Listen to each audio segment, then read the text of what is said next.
Welcome into Sportstime. Bryant and Brett with you on this Monday afternoon to start the week.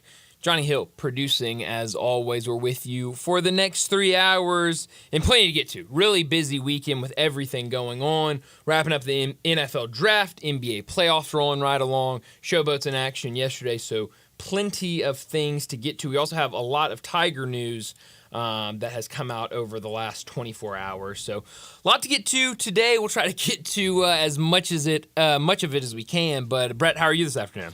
I'm doing great, Brian. Great to be with you and Johnny today. Great to start another week today, the next to last day of April. Tomorrow, the very last day of April. And this weekend had a little bit of everything. I watched some football. I went to baseball. I watched a lot of basketball. Watched a lot of the NFL draft. Did you stay with the draft much over the weekend? No. I mean, I had it on in the background, but I wasn't watching it. Man, I was locked into the draft. Too long on Saturday. Oh, were you, Johnny? Were you? Good. I wasn't. I was too busy on Saturday, and it was over then. I wish we would go, or maybe try this, a Friday night first round, okay, and shorten those rounds. Let's get to it. Be nice. I think especially when you get to night two, those second or third rounds, we don't need to drag everything so far out. And let's try to get with it. So I'm with you, but it was fun. I know some interesting picks on Saturday. I had it on in the background, and if anything was said or anybody drafted that I really cared about, I would kind of tune in for a second, and then I'd kind of go back to my laptop, and I think I had NBA on my laptop, so it was a good time. NBA good all weekend? Yeah, no, absolutely. Really good. Last night, the Timberwolves, Anthony got the brooms out. Unbelievable. I mean, he is an amazing player and has quickly become one of my favorite players to watch in the NBA. And it's crazy. I mean, I know today it seems like the trend on Twitter is to freak out that he went to Georgia. Oh man. Well, how in the world did Anthony Edwards go to Georgia? And it was easy. Cream magic, and yeah, if you blinked, you missed him. Sure, it was quick. He came here, played the Tigers here in Memphis, and got a win. But so he's a fun young star, and they get the sweep last night, and so we'll see what happens tonight, and should be a good night of basketball. 5.5 million viewers for the first round on Thursday night. That's easily won the night. Pretty And top Nuggets Lakers had 3.3 million viewers. Knicks 76ers 2.5. Yeah, that's pretty good numbers for the NFL draft, and for good reason. I mean, there was a lot of storylines for it, and the draft is something that I think a lot of people are interested in, because I think talking to people over the weekend, and everybody kind of says the same thing. Man, can't wait for next year. Can't wait for this team, and so I think the that optimism and hope when the draft rolls around of look who we're getting, and so it makes it a lot of fun, and it makes a lot of people intrigued about it. Ooh, and I buried the lead. 5.5 million on ESPN. Wow. 4.5 million on ABC. Love so that. 10 million total. That's incredible. So, big numbers for the NFL Network. Oh, by the way, ham and egg, 1.5 million. I was about to say, I wonder what NFL Network had. That's incredible. I mean, 11.5 million people. They're not moving anything off Thursday night, and they're not speeding it up any. No. I think that works. I think what they've got going works pretty well for them. Yeah. So it was fun though all weekend, kind of keeping up with the draft, seeing what these teams were doing. You mentioned the NBA playoffs and how fun those have been, and we'll have a handful of games tonight as well. But I mentioned we had Tiger news over the last 24 hours. Penny Hardaway, the final Penny Hardaway show on Action News 5 aired last night. And Penny Hardaway said a lot of interesting things, and it should be noted, I know Jason Munz did a lot of reporting off of it and followed up on things about it, and he made sure to point out to everybody that this was pre-recorded on April 12th, aired last night. So I know, like with Nicholas Jourdain, people were saying, it feels really good right now. I think you're 99.9% sure, but there's still a couple days left before the transfer portal closes. But he said a lot of interesting things. I know the big big thing that everyone is talking about today is what he said about trying to get the series back going with Arkansas. The quotes from last night from Penny Hardaway putting the ball squarely into Cal's court. Quote, I think we can finally get Cal to play us over at Arkansas because the Arkansas fans want the game. We couldn't do it at Kentucky, but I think because the Razorbacks want the rivalry back, they might kind of force his hand. So Penny Hardaway getting out there saying, we want to play Arkansas. We know Cal's there now. We want the game. And I think it was a great move by him. I do too, and we want that. Sure. We badly want that. I want to hear from people at the text line today. Just state at the text line. Arkansas fan, yes, I want it. Arkansas fan, no, I want it. Sure. Tiger fan, yes, I want it. Tiger fan, no, I want it. At 901-360-8255 at the Sissy's Log Cabin text line. I want to hear from it because, Brian, I'm afraid sometimes we get in kind of the sports cocoon of kind of what we see and who we talk to, and everybody in our world may be really different than out there. I want to hear from people. Sure. How badly do you really want this? Sure. And I think everybody's in agreement that if we get it, we want it at FedEx Forum. Sure. And at Bud Walton Arena, no North Little Rock. I see a lot, and it's really picking nits. See a lot of people going no Little Rock. Whether there's no arena in Little Rock that can host it. It's in North Little Rock, but no big deal. But it's distinctly different than Little Rock. It's where the Tigers played in 2008 in the NCAA tournament against had Ben Hansbrough had the shot rim out at the buzzer. Yeah. I think that was in 2008 in North Little Rock. But I don't want any of that stuff. Right. I don't want Calipari. Let's play, one at Fayetteville, one in Memphis, one in Nashville, and one in North Little Rock. No, heck no.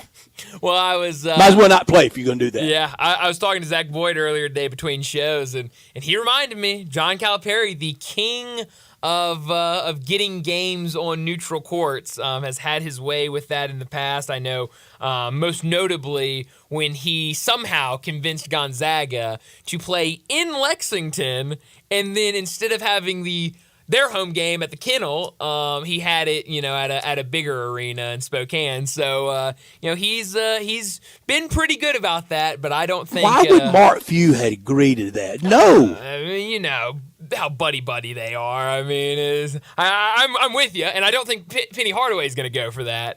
But I was shocked. That was the one out of all the ones that it's happened with. The one against Gonzaga. Wait, you're gonna play at Kentucky in Lexington at Rupp Arena, but you're not going to play at the Kennel. You're going to play at a not as neutral site, but still not in your home gym.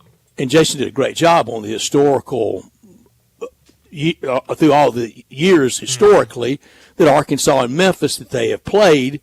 And while there have been some, and it was in Little Rock at Barton Coliseum, mostly except for meeting that a couple times in the NCAA tournament, it's been Memphis and Fayetteville, and that's the way it should be. There are some exceptions, but going forward, I would hope that there wouldn't be.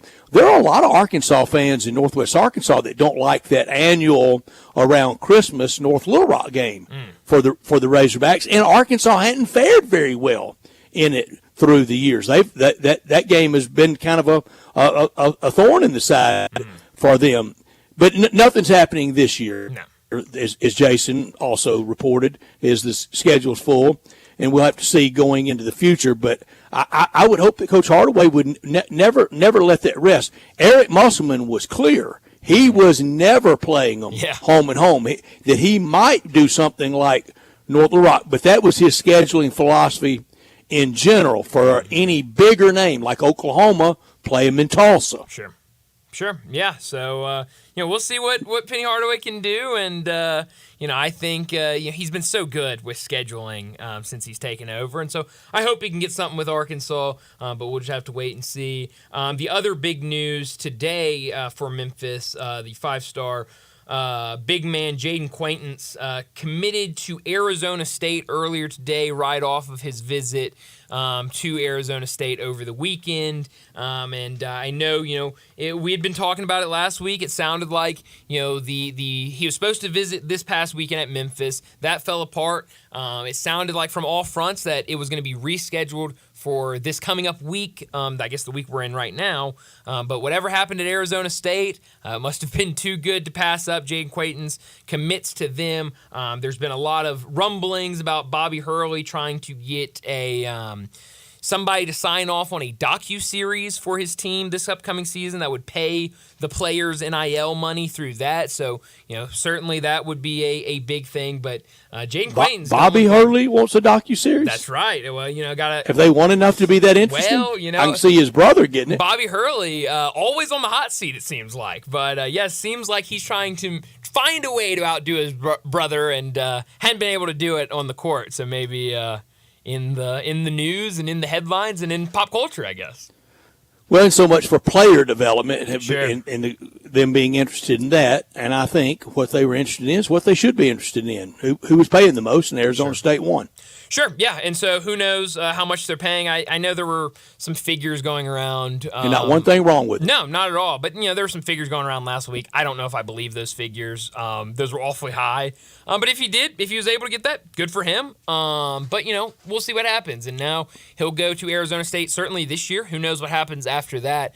But now Tigers will definitely continue looking this offseason. But I don't think a huge loss for them there. Brian, I think your dubiousness of some of those numbers, you're correct to have that. I know in the old days of $100 handshakes and buying players, it got a little tall tailish. Sure. I think a lot of times some of the fat cat boosters would get drunk and add a zero Sure. in telling their buddies on Sure. what they've paid particular players. And I think some of that is even going on now. We keep waiting for the top of the market to hit. Sure. And many people say they think it has approached or is approaching that certainly for average to just helper players, that the money's going to start going down. That we're finding the top of the market, and sorry, you're just not worth that. You're not worth Sure. that here. You're not worth that anywhere else. This is your value. We'll see on the high-end players. But we still see a lot of player movement, and I don't think they're doing it and taking less No. to go somewhere than where they are that they're leaving from. Another thing that we're starting to get into, and now that we've had it for a while for these 2 and 3 move guys, and not just what you would call elite schools or upper echelon schools, but for all of them, people are having trouble at the admissions office. Sure. Well, and that's a game Michigan's had to play the last couple of years with trying That to would get be some an of those elite school. transfer. Yeah, and Great public school. So it definitely, you're seeing those reports now coming out, and it's so hard when you're jumping from school to school to school and things that translate over, credits, all that sort of thing. And so if you do, and anybody, I mean, just if you've ever been to college, you know just Sure. what just one move from A to B that usually kicks you back at least a semester, Sure. if not a full year of graduating, because so many places, even state schools, frat and football schools, Sure.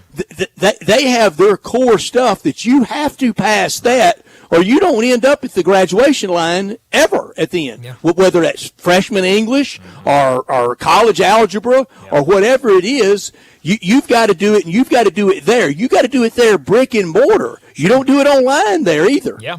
Well, and you're right, and I remember, I mean, there were several times when I was at the University of Memphis where, there'd be people in my class that it's not like they came from middle of nowhere school that you've never heard of. I mean, they've come from regular schools, University of Tennessee or UT Martin. Middle Tennessee. Sure, Middle Tennessee, any school. And, I'm saying, what are you doing in this class? You're a senior or something like that. And they're like, well, my transfers didn't cross over, and now I've got to take this class so I can go and take that class. And so it makes it difficult. And I think we're still, you mentioned the NIL money and how we're maybe finding kind of a cap or where these guys are going to top out at. And the same thing with academics. It just feels like we're still so new to this, and everybody's still trying to figure out how is this going to work long term, and how is this going to continue to progress. I think it would be shocking to a lot of people to find out in just regular walks of life how few people out there did it in 4 years, 8 semesters at one place. Sure. Yeah. had to have a little summer school here, Sure. had to have maybe take such and such at the community college there, Sure. had to take such and such online, correspondence in the day. A lot of times it was really cobbled together in a real a quilt to get there. Very few 4 years, 8 semester at one place. Yeah, no, you're absolutely right about that. And there's so much that goes into it that you don't realize until you're doing it, and then you don't even realize it, and you might hear about it down the road, and that's happened to me multiple times where I've gone, man, I didn't even think about that, how that works. So it's different, and then you throw in athletics to it and exactly. stuff like that, and it just makes it even more difficult. So we're going to continue to find our way with it. I've heard every story that and you're going to get it over this next 2, 3, 4 weeks. This is graduation season. Mm-hmm. And, that one last time you go to an advisor or to the registrar's office. Now, look, do I have everything? You're set to go. A friend of mine, very good student, went on to a great career. He's set for graduation and runs into a professor, and he says, you're 3 hours shy. He goes, you got to be kidding me. Whoa. He goes, we reran everything. You're 3 shy. He said, you got no way. My whole family's on the way. I'll be the worst guy in family history if I don't cross that stage on Saturday. And he was friends with a very high-ranking person in the department. And he said, come by my office. And he filled out a form. He said, take this to the registrar's office. Took it to the registrar's office. He was good to go. That's great. Wow. That's crazy. Terrifying, though. Very terrifying. Terrifying. Yes, I can only imagine being in you shut down apartment. You've shut down bills. I mean, you've accepted a job. Yeah. I mean, you're shut going down, into you shut the off real your world. brain. I mean, you're done with college. You shut off your brain. I mean, I've been there, but I have to, Brian. That's hilarious. Well, plenty of stuff to get to today. So let me set up today's show before we get to top and not top story of the day. 3:30. We mentioned NBA playoffs have been so much fun to watch. We'll talk a lot about that. What happened last night as we got our first sweep of the NBA playoffs. The Timberwolves make it look easy against the Suns. We'll talk about that and a lot of these other series going on as we got a couple of games tonight that could wrap up. 3:45, we'll talk about the draft as it went on into the weekend. Some interesting moves, some interesting picks coming from that, and also other NFL news involving the Dallas Cowboys. Oh boy, they've got a running back, and he's a familiar face, and I don't know how I feel about it. So we'll talk about that a little bit more at 3:45. 4 o'clock, David Cobb from CBS Sports. He'll join us to talk a lot of college basketball and college football. It feels like today and over the weekend have been, and I understand, portal's closing in the next couple of days, so a lot of moves, but it feels like a lot of people committing places, a lot of people entering the transfer portal, a lot of news when it comes to college basketball. 4:30, we'll talk some baseball. It was a really fun weekend in Major League Baseball. 4:45, we get to big number of the day. 5 o'clock, DeMichael Cole, the Grizzly beat writer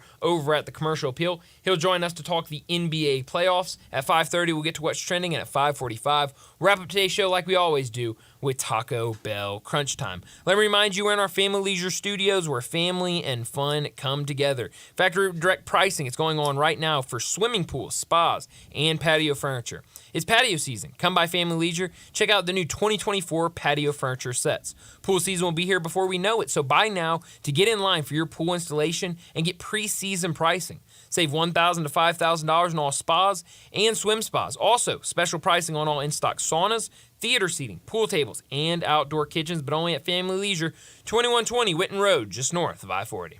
Produced by Johnny Hill. We're Sportstime. We're with you until 6 o'clock, and we want you to be a part of our show by texting or calling 901-360-8255. That's the Sissy's Log Cabin text and call line, and we want you to hit us up. Whatever flavor fan you are, Arkansas or Memphis, are you for or against? Do you want or not want Arkansas and Memphis to play in basketball? Cal versus Penny. All our guests will appear as well on the Sissy's Log Cabin guest line at 901-360-8255. This hour of our show brought to you every day by Lexus of Memphis, the one and only Lexus dealership in town at 2600 Ridgeway and online at lexusofmemphis.com. Great offers on all 2024 models and always special leasing financing options. Drive in luxury and confidence knowing that every new Lexus comes with complimentary first and second maintenance services. Call them at 901-334-9673. But stop by the one and only Lexus dealership in town at 2600 Ridgeway and put yourself in the driver's seat of the all-new 2024 flagship LS500. You'll be driving in style. When you purchase a Lexus, you get top-of-the-line engineering and design they make for the luxury driving experience. Online at LexusOfMemphis.com. Experience amazing at Lexus of Memphis. Top story of the day. Well, my top story of the day, it's got to be what we heard from Penny Hardaway last night on his final coaches show of the season. This was recorded a couple of weeks ago. That Johnny knew about and didn't tell us any of the details. Didn't give us any information. We could have broke it before the coaches show, but nothing from Johnny. Thanks a lot, Johnny. Appreciate it.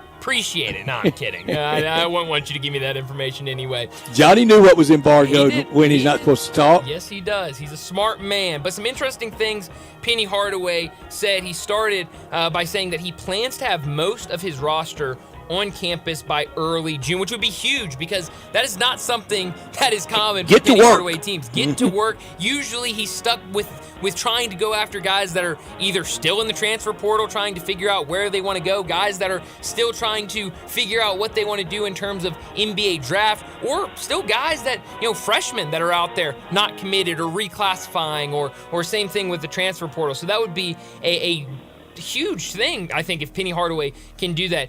Here is a quote from Jason Munn's story earlier today from the Commercial Appeal. Quote, "The Tigers' seventh-year coach expects to have most, if not all, of his revamped roster on campus by early June. He expects most, if not all, of his new players will be better suited for his coaching philosophy, and Hardaway expects most, if not all, of the newcomers to Memphis will have a keen understanding of how important every game on the schedule will be." And that is definitely a big factor of it. We saw that team last year. They were so good. I mean, that non-conference slate was unbelievable. Reached number 10 in the country.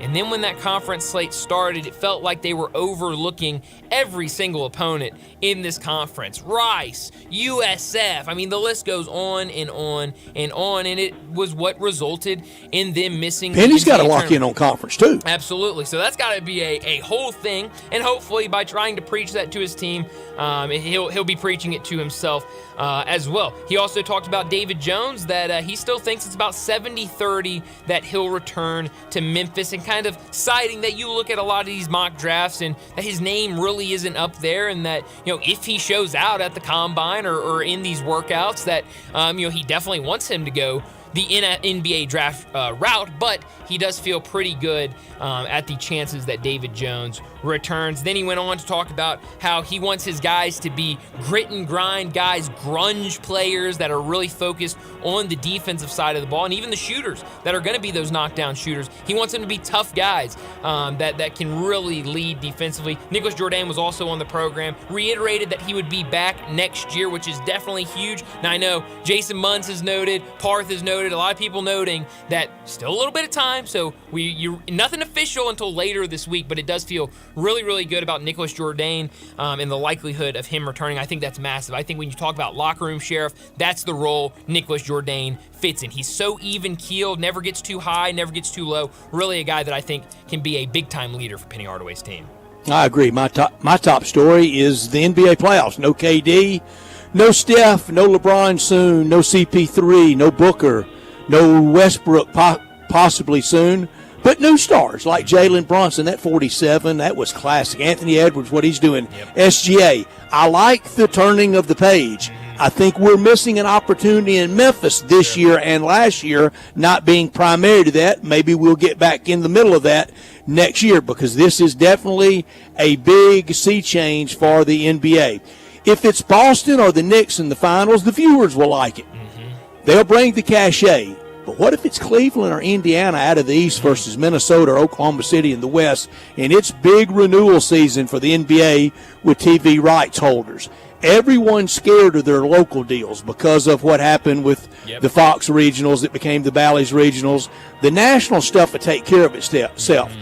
I think it's part of the Cardinal baseball problem right now, is they're really scared of, are we really getting our check from Bally Sports Midwest? Oh, and that's a scary situation to be in. You can't set up a budget if you don't know what it's going to be. That's a really good point. That's a scary spot to be in. Not top story of the day. Well, my not top story of the day, it's got to be the NBA playoffs. And really, the two games we saw last night, I thought both were so much fun to watch. The Pacers have played really, really well, now winning back-to-back games. They won that game on Friday that we started watching together on the show, 4:30 tip time, and went way longer than it was supposed to. Overtime game. That was a thriller. Indiana wins that one, and then they come back out last night, get a 126-113 win over the Bucks. Damian Lillard went down with an injury. I saw early in that game on Friday, he left in the first quarter with an injury, was able to come back, and then in the fourth quarter, went down with an Achilles injury, an Achilles strain, and was out last night. So the Pacers get a win. They go up 3-1, and then the first sweep of the year, the Timberwolves get their first series win, playoff series win since 2004, a 122-116 win. They lost the coach, though. Yeah. Oh, man. Chris Finch. That was scary. Mike Conley runs into him after getting fouled and pushed takes out a knee. Out of bounds. Oh, it was not pretty at all. Had to carry him off the court into the locker room. So that was really scary. But Anthony Edwards, what he has done is just unbelievable. To be able to flip that switch and really the leadership role he's taking on with this team, with a lot of veterans on that team. He has become the leader that guys are listening to, and it's really fun to see. My not top story, I'm going to describe to you someone. Okay. He has almost 200 wins in college football, 25 Big Ten wins since the year 2000. I think he's actually at 196. It's almost 200 wins. That's close enough. Okay. The Big Ten win, the 25 Big Ten wins since 2000 matches the best 4-year stretch ever at this school. 21 bowls, 13 January bowls, 11 straight bowls, that's a school record, 25 first or second round picks. Holy cow. I don't and know. Under constant criticism. Wow. It's Kirk Ferentz. Wow. He's never cool enough. No, he's not. never cool enough for all the cool kids. No. Never, ever. It's boring as all get out. Put it in the fun, in the winning. The fun might be in the style of play, Brett. You ever sit down and watch it? I mean, you get thrilled into it. Defense, punts. I like to win. Sure. What I just described in him, think how many places an SEC would trade for that. Oh, man. And we may be seeing the Kirk Ferentz of the SEC playing out right now in Mark Stoops. It's never exotic enough for him, though, is it? Nope. And imagine, Arkansas or Ole Miss or Mississippi State or South Carolina or Mizzou having a legendary figure like that, and that's not enough for you? Hey, like you said, the winning should be enough, but the winning should be enough. But it never is. And what Iowa's punter got drafted, 122nd, super high. I freaked out when he came off. Oh, yeah, he did, Brian. You're right. And he's unbelievable. And they have to ice his leg down at halftime because he's punting a bunch. Sure. I mean, he's their offense, Brett. He is. Your punter is your offense when it comes to field position. So, but they win a lot, and they have a bunch of good NFL players. You're right. No, you're absolutely right about that. But like you said, it's not flashy enough for people nowadays, which is really a shame. But that'll do it for top and not top story of the day. Let's go ahead and get to a break, our first break of the day. When we come back, we'll talk more about the NBA playoffs and all of the action that happened over the weekend. We'll do that next on Sports Time. Join the voice of the Tigers, Dave Woloshin, for Wolo and Friends. Weekday mornings from 10 to 11, here on Sports 56 and 98.5 FM. Simple, smooth, and every sip as easy as the last. Tito's handmade vodka tastes just as good with tap water as it does your favorite mixers. Back in the day, Tito distilled, hand-bottled, taste-tested, sent out to a few friends, then taste-tested again to give you the finest juice around. No frills, no flavors, no fancy labels, just the good stuff, just Tito's. For recipes, videos, and more, visit Tito'sVodka.com. Distilled and bottled in Austin, Texas, 40% alcohol by volume, namely 80 proof, crafted to be savored responsibly. Hey, what's up, everybody? This is your buddy Johnny Radio. I'm here with Mark, the owner of Dyer's, out in Collierville's historic town square, where they've been cooking up them burgers since 1912, the old-fashioned way. Mark, what's going on in life? I see you got your 4 kids with you. What do they love about Dyer's? Man, they love everything about Dyer's. They love all the great food that we serve, and they really like eating our good food and watching some of their favorite sports. Braden, what do you like at Dyer's? I like a bacon burger with fries, a milkshake, and with a Tigers game in the background. Carter, who's your favorite football team? The Carolina Panthers, and just with some macaroni with that sounds amazing. My man Beckham, what's your favorite food over at Dyer's? We like the double cheeseburgers. Kinley, what is your favorite dish over at Dyer's? Daddy's cheeseburgers and the Dallas Cowboys game in the background. Just remember, everybody, bring your family, bring your friends, bring your team out and eat at our place. So head on over to Dyer's in Collierville's historic town square. Are you a victim of the timeshare trap and think there's no way out? I'm Chuck McDowell, founder of Wesley Financial Group, the original timeshare cancellation expert. And I'm here to tell you that there is a way out. All you need to do is give my office a call. I will send you a timeshare exit information kit absolutely free, explaining how the timeshare industry works and your options for cancellation. Call Wesley now for your free info kit. 800-353-9900. That's 800-353-9900.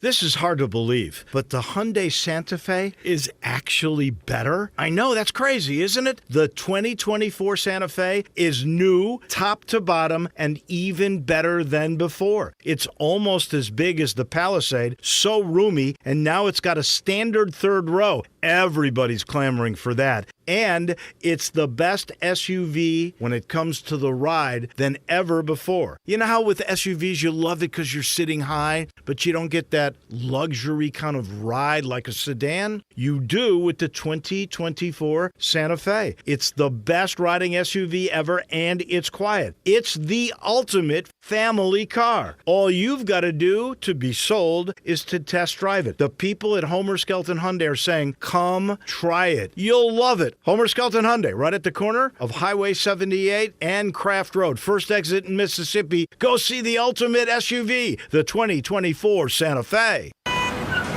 Sports 56 traffic. Good afternoon. A little bit sluggish already over here with some volume on 240 East up by Poplar as traffic picks up also on 40 East. And this is what we just checked a few minutes ago from Warford all the way over to White Station. Some traffic there getting off on to Austin P Highway going outbound. Hey, Weimer's Jewelry, 7525 Highway 64 is your Mother's Day headquarters. Go by and see them and shop local this Mother's Day at Weimer's Jewelry. I'm Commander Chuck with your on-time traffic. Now back to Sports Time on Sports 56 and 98.5 FM. This hour is brought to you by Lexus of Memphis. Here are your hosts, Brett Stats Norsworthy and Bryant Dacus.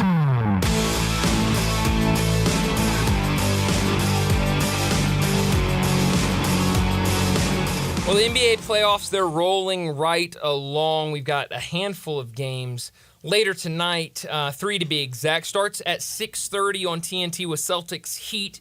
9 o'clock you've got on TNT as well, Lakers and Nuggets, and then sandwiched in between those two games at 7:30 on NBA TV, Thunder and Pelicans. Thunder have an opportunity to sweep tonight. Denver also has an opportunity to finish that series 4-1 tonight against the Lakers at home. So I think a lot of people feel pretty good about the Nuggets' chances. But it was a really fun weekend of these NBA games. We're starting to get a clearer picture on how a lot of these series are going to play out. Brett, which series over the weekend kind of took most of your attention or were you the most intrigued about?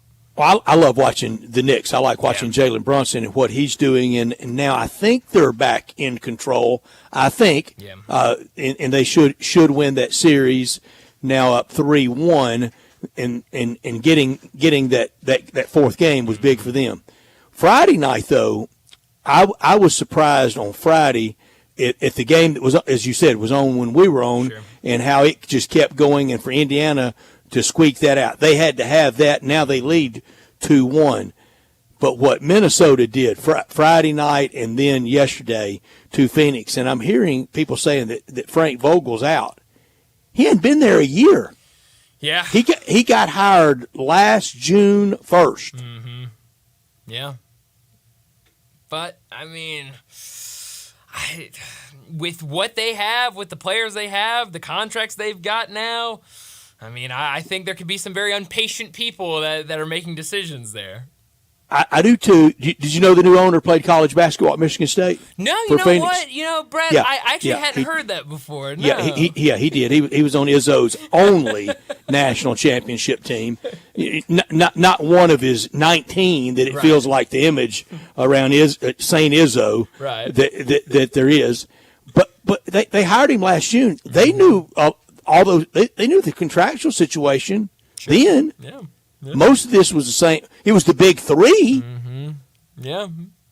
So Vogel didn't work in L.A. Nope. Ended poorly in Indiana. Mm-hmm. And I love him. Didn't work in L.A. Now Darvin Ham's not working in L.A. Right. And I know you can't fire the players. Why can't you expect more from the players? Well, that's a very good point. And, I mean, for the Suns, I mean, it just felt like there were a lot of games that they were going to win, and then they just could not seal them. They couldn't wrap them up. And, you know, so, yeah, I think a lot of that has to go on the players. In the Phoenix situation and in the Lakers situation, you've got some guys with some big images out there that simply aren't backing it up. Yeah, no, you're right about that, and you know, I think it's been kind of disappointing for some people. I know, especially for Suns fans, for people that are just watching this series, thought it was going to be super competitive. You know, it's been that we season. Didn't. We had a group lock. We sure did, and but you know, it was kind of that season where people were saying, well, you know, they've been so injured, they haven't been able to be on the court much.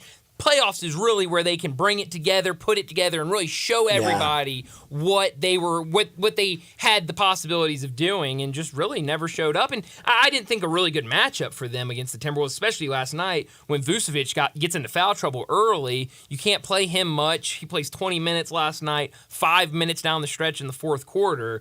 So it really wasn't a good matchup. But credit to the Timberwolves for taking full advantage of it. Horrible matchup for them, and it could be a horrible matchup for a lot of people. Sure. Yeah. I mean, with what you have with Cat down there and I mean Gobert. And I mean, now that you've got last night they were out running the break together. Oh man, it was incredible. And that was the thing, is kind of coming into this playoffs, it's been Gobert doesn't show up in the playoffs. You can't rely on him. It's been good this playoff. So has Cat, and you know, with what you have now in Anthony Edwards, and I mean, full on taking on that leadership role, that star role, being able to flip that switch. Last night he has 16 points in the fourth quarter, 2 blocks, one where I believe the Suns were opportunity to bring it within 2, I think, gets a block shot. I mean, he was tremendous last night. And so I really like this Timberwolves team and how they're playing together right now. Now Minnesota sits and waits on Denver. Sure. And they'll probably close it out tonight. Mm-hmm. That's a great non-Western Conference Finals matchup. Minnesota or Denver going home. Which one do you think is more of, oh, no, we got to run into those guys, Minnesota or Denver?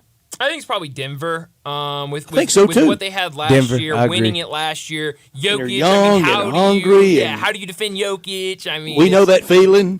So I would say Denver, but I don't think Minnesota is far behind them. I mean, what I've seen from them in this playoffs, because I'll be honest, I mean, I felt comfortable. I felt confident about them in this first round, but it was kind of still the same questions of, okay, how's Gobert and Cat going to work together in the postseason? Cat sometimes gets into foul trouble. You know, can you rely on him? Can Ant really take over in the postseason like we've seen him do this regular season? And they've checked every single box through this first series, and it's been really fun to watch. It has been fun, and the other side of that bracket will that's going to be the Thunder. Mm-hmm. They lead 3-0. Probably, I think we'll close out tonight.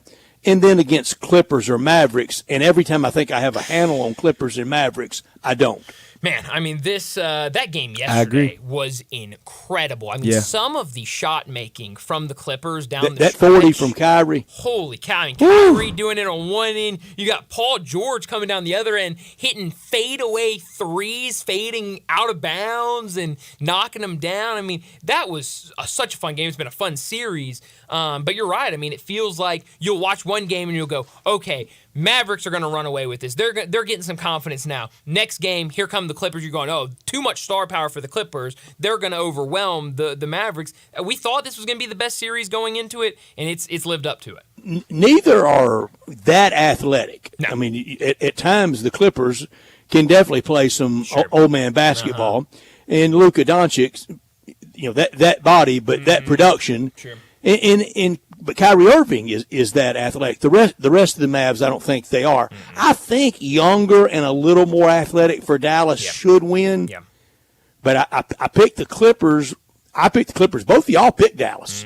Yeah, I mean, I just like this man, Mavericks team. I thought Luka and Kyrie were going to pull it out, man. How they've been playing down the stretch of the regular season, I get it. Playoffs, completely different monster, but they've been playing really well. And, really you get a couple of these role players stepping up and playing their role, and they've gotten it in those games that they've won. Got it a little bit last night, not as much. But if you can get those guys locked in, it really just comes down to the defense for the Mavericks. And I don't think they've played bad defense this series. It's just been some really good shot making on the other side by the Clippers. Some of these guys, you just can't stop them. I agree. Hey, Brett, I agree with that. I mean, Kyrie's unbelievable. He is. But it was the kind of the quintessential Kyrie game. Sure. That kind of production, but lose. Yeah, and it's a team game. Sure, I know he got his. Yeah, but it was just couldn't close it out the end, and it felt like they'd be right there, and you go, okay, Mavericks are going to come back and win this game, and just could not do it. But when you're staring down on the other side, Paul George and James Harden both with 33 points. I mean, that is that's hard to beat, man. A hard mountain to overcome. Something that has to end in the NBA. It's got to stop now. Okay. And I'm going to call it for the Sanctity for All Males Worldwide Act. Okay. Joel Embiid, you know what you did? Oh, yeah. We got to quit hitting people below the belt.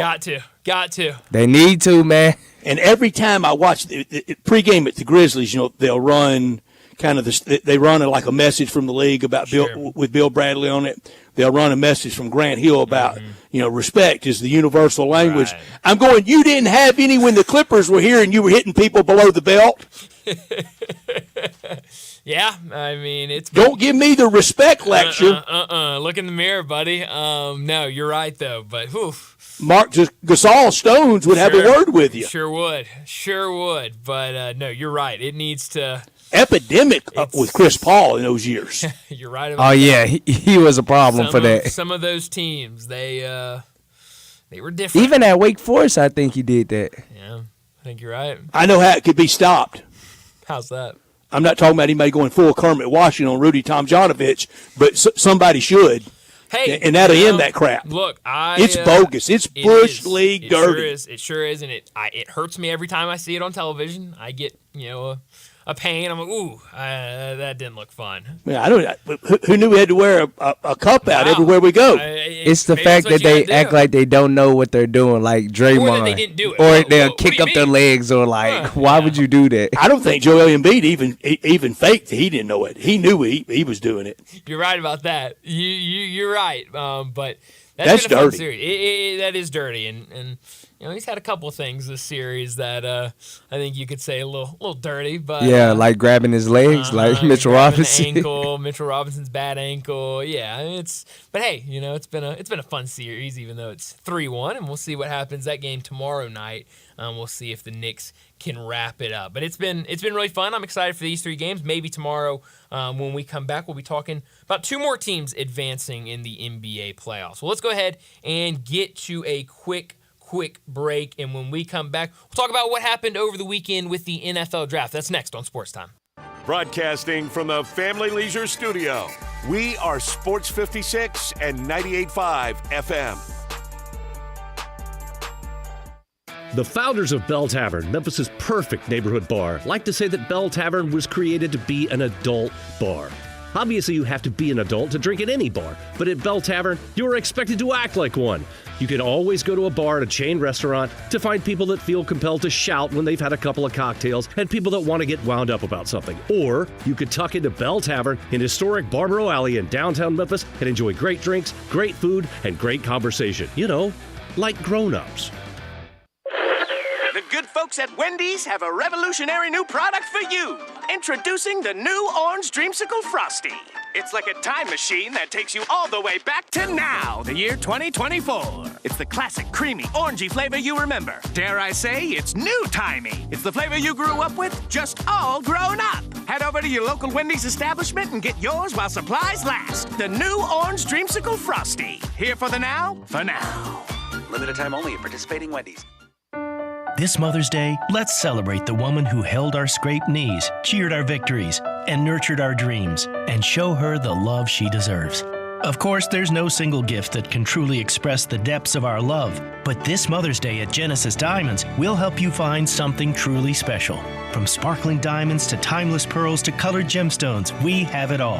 And the trusted experts at Genesis are here to help you find the perfect piece that helps you say, "Thank you, Mom." It's a perfect time to see the amazing collection of exclusive and acclaimed jewelry designers at Genesis, like Gabriel & Company, Shy Creation, Tacori, A. Jaffe, Simon G., and more.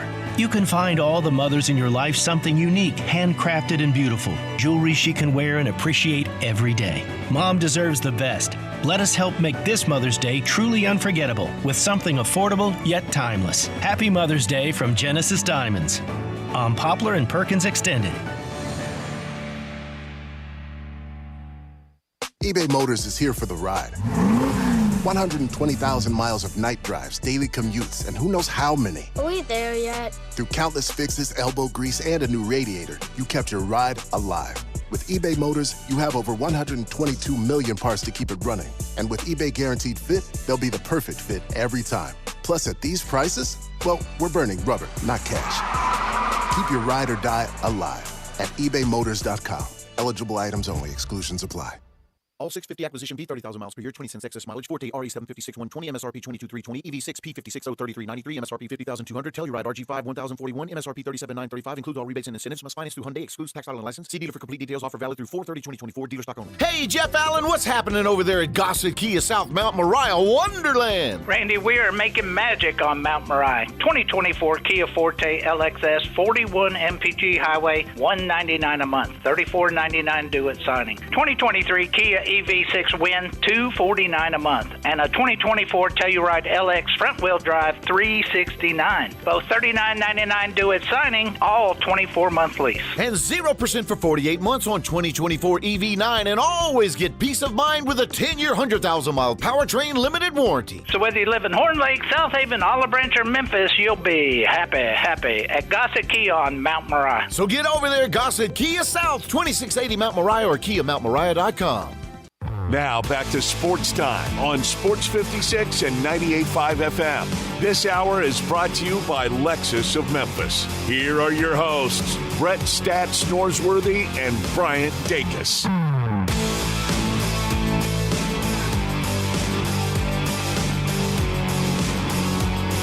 Welcome back into Sports Time. Bryant and Brett with you in our Family Leisure studio. We talked a lot about the first round of the NFL draft on Friday, but since then, 6 more rounds in the books over the weekend. Friday night, we had the second and third rounds. And then Saturday, we had 4th through 7th. So very eventful, a lot of time with the draft and some great coverage. I mean, ESPN does a great job every single year when it comes to coverage of the NFL draft. I mean, all the way, we're taking guys in the 6th and 7th rounds, and they've got highlights and videos and talking points about all these guys. It's really incredible. Mel's ready. Oh, Mel knows what he's doing. He's always ready for any type of player, and was really baffled on Saturday late in the, I think it was probably 6th round when this happened, and Blake Watson was still on the board, and he was going, how is this guy still on the board? He's one of my favorite running backs. During a running back run.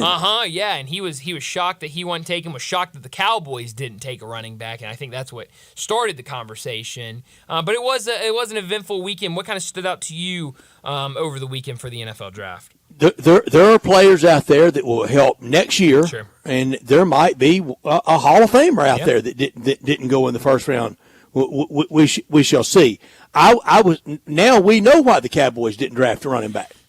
Yeah, Zeke Elliott was announced earlier this morning that he's back with the Cowboys, and it really felt like it was moving in that direction. He's met with them multiple times, but I know a lot of people were talking about last week right before the draft. Him and his people met with the Cowboys down in Dallas, and now he won't be the starter, will he? I mean, if he's not, who is? I mean, they don't really have a running back on the roster that I trust. He wore 15 at Ohio State. He wore 21 with the Cowboys last year with New England. He wore 15. Yeah. Stephon Gilmore's 21, isn't he? That's right. Yeah, he For is. Dallas. You're right. Yeah. So maybe he'll. So does he go 15? I guess he'll go 15. Most likely. Unless he, Unless he pays for it. Unless he hands some money over. I can't think of a great Cowboy 15. There might be one, but there might. I can't think of one. There might, but I mean, I don't really know how I feel about this move for the Cowboys, fellas. I mean, I just like Doesn't you said. feel I like mean, it's not the go for it move. no, well, and Brett, like you just The said, go for it move was trading for Derrick Henry. Sure. Yeah, Sure. that was a move. But I mean, you just kind of laid it out by saying he's not the number one running back next year, right? Like, I mean, this guy has not been a number one the last 2 seasons. I guess he was the number one 2 years ago, but he was splitting time with Tony Pollard last year. He was not the number one. And so I just don't know if you can rely on this guy like you could 3-4 years ago when he was the all-pro running back that he was. And it just seems like they're going to say, this is your answer at running back. Have fun. He got a lot of trail on them tires. He does have a lot of tread on the tires. When does Dallas get the draft? That's a good question. Have they ever done it? Not that I can remember. I don't either. I think that's been the traveling road show. Yeah, I think it'd be a Green perfect Bay spot. next year. Dallas has got to be soon. Got to be. And I would love it in Dallas. I think that'd be a lot of fun. Another Super Bowl's got to be soon in Dallas. Had You the would think, one and yeah. had they couldn't help the ice storm. Right. Everybody complaining like the Chamber of Commerce ordered up a historic ice We storm. need an ice storm down in Dallas this week. To make everybody complain about being here. That's right. Seems like everyone would do the opposite of that. Let's just make it very clear, beautiful weather. My favorite media complaint was when it was hot in Atlanta at the '96 Summer Olympics. Summer Olympics. Okay. B, Atlanta. Yeah. It's pretty good. Complained for 3 weeks. That's crazy. I mean, what did you expect? It was going to be cold? Did you pack your coat with you or something? Did you think you were going to Lillehammer to the Winter Olympics? That's crazy. It's insane. So, I guess. I mean, it's in Kitzbühel, Austria. No, this is Atlanta, Georgia. It gets hot. It gets real hot. And it's the Summer Olympics. The summer. I mean, good Lord. That's I did not know about that. That's hilarious. But no, I thought the draft was fun. I think the popular thing to do right after the draft is complete is everybody. It's kind of like with college football or college basketball, or really any sport where right after the national championship, everyone and their mother drops their way too early top 25 for next year. Everybody wants to do draft grades, and that's fine. But way too many pluses and minuses for me in draft grades. That's a good point. It's a cop out. Well, Brett, honestly, what is the difference between a B plus and a B? One team gets a B plus, one team gets a B. Really, what is the difference? I mean, what the player B is plus getting means that you're upside? teetering on A, Sure. but you're not. But I mean, so you're telling me there's one player in there that's giving you just enough upside, or that group of players giving you just enough upside to be a B plus, but not an A, but not a B. It's a B plus. I'm not a fan. I think it's all people don't want to take a stand. Well, I think you like it or you don't like it. Just say it. yeah. Just say it. That's Yeah. right, Johnny. Just So, but yeah, I mean, flat letter grade. It's always fun to see. I always go to the Atlanta's going to live with Cowboys. this one forever, though. If it works, we'll talk about last Thursday night till the end of time. It's the $1 million draft pick. I mean, because if it works out, Atlanta looks like geniuses, and we're talking about what a great move it was. If it doesn't work out, everybody kills Atlanta for however long. I mean, it's not gonna. There's no middle ground to this. It's one extreme and then the other extreme. They went from no quarterbacks to now 2. Yeah, well, that's what I talked about it last week when this happened on Friday. But I mean, that's really where the frustration is. Nobody's mad that they drafted Michael Penix Jr. If they thought Michael Penix Jr. was the guy, he's the guy. People are mad that they did 2 things in the same offseason that usually most people don't do. You don't go and sign a quarterback to a massive contract in the offseason the same time you're going to take one in the top 10 of the draft. usually it's one or the other. And then their contract expire around similar times. Yeah, when he's got, and then you got $100 million guaranteed for this first 2 years. Maybe you do something after, but who knows? It's going to be interesting. That's what all the eyes are going to be on, and who knows? Get ready for your Hall of Famer tomorrow with Bo. That's right. Brett, I was thinking about that earlier today. I was listening to something in the car, and they were talking about the draft, and I said, ooh, we got to do future Hall of Famers tomorrow with Bo. So that'll be a lot of fun. But you know who mine's going to be. Do I? Already called it. Nope. Brock Bowers. Yeah, no, I remember you calling Brock Bowers. So that'll be good. I'll have a surprise next guy. Perfect. So 2 for you. Wow. Going above and beyond, Brett. I love it. You know, and if it produces one Hall of Famer, sure, that's a pretty good year. Absolutely. Absolutely. But plenty to pick from, I think, this year. I think a lot of good choices you can go with. But let's go ahead and wrap up this first hour, get to a break. When we come back, our guy David Cobb from CBS Sports, he'll join us, talk a lot of college basketball, a lot of college football. That's next on Sports Time.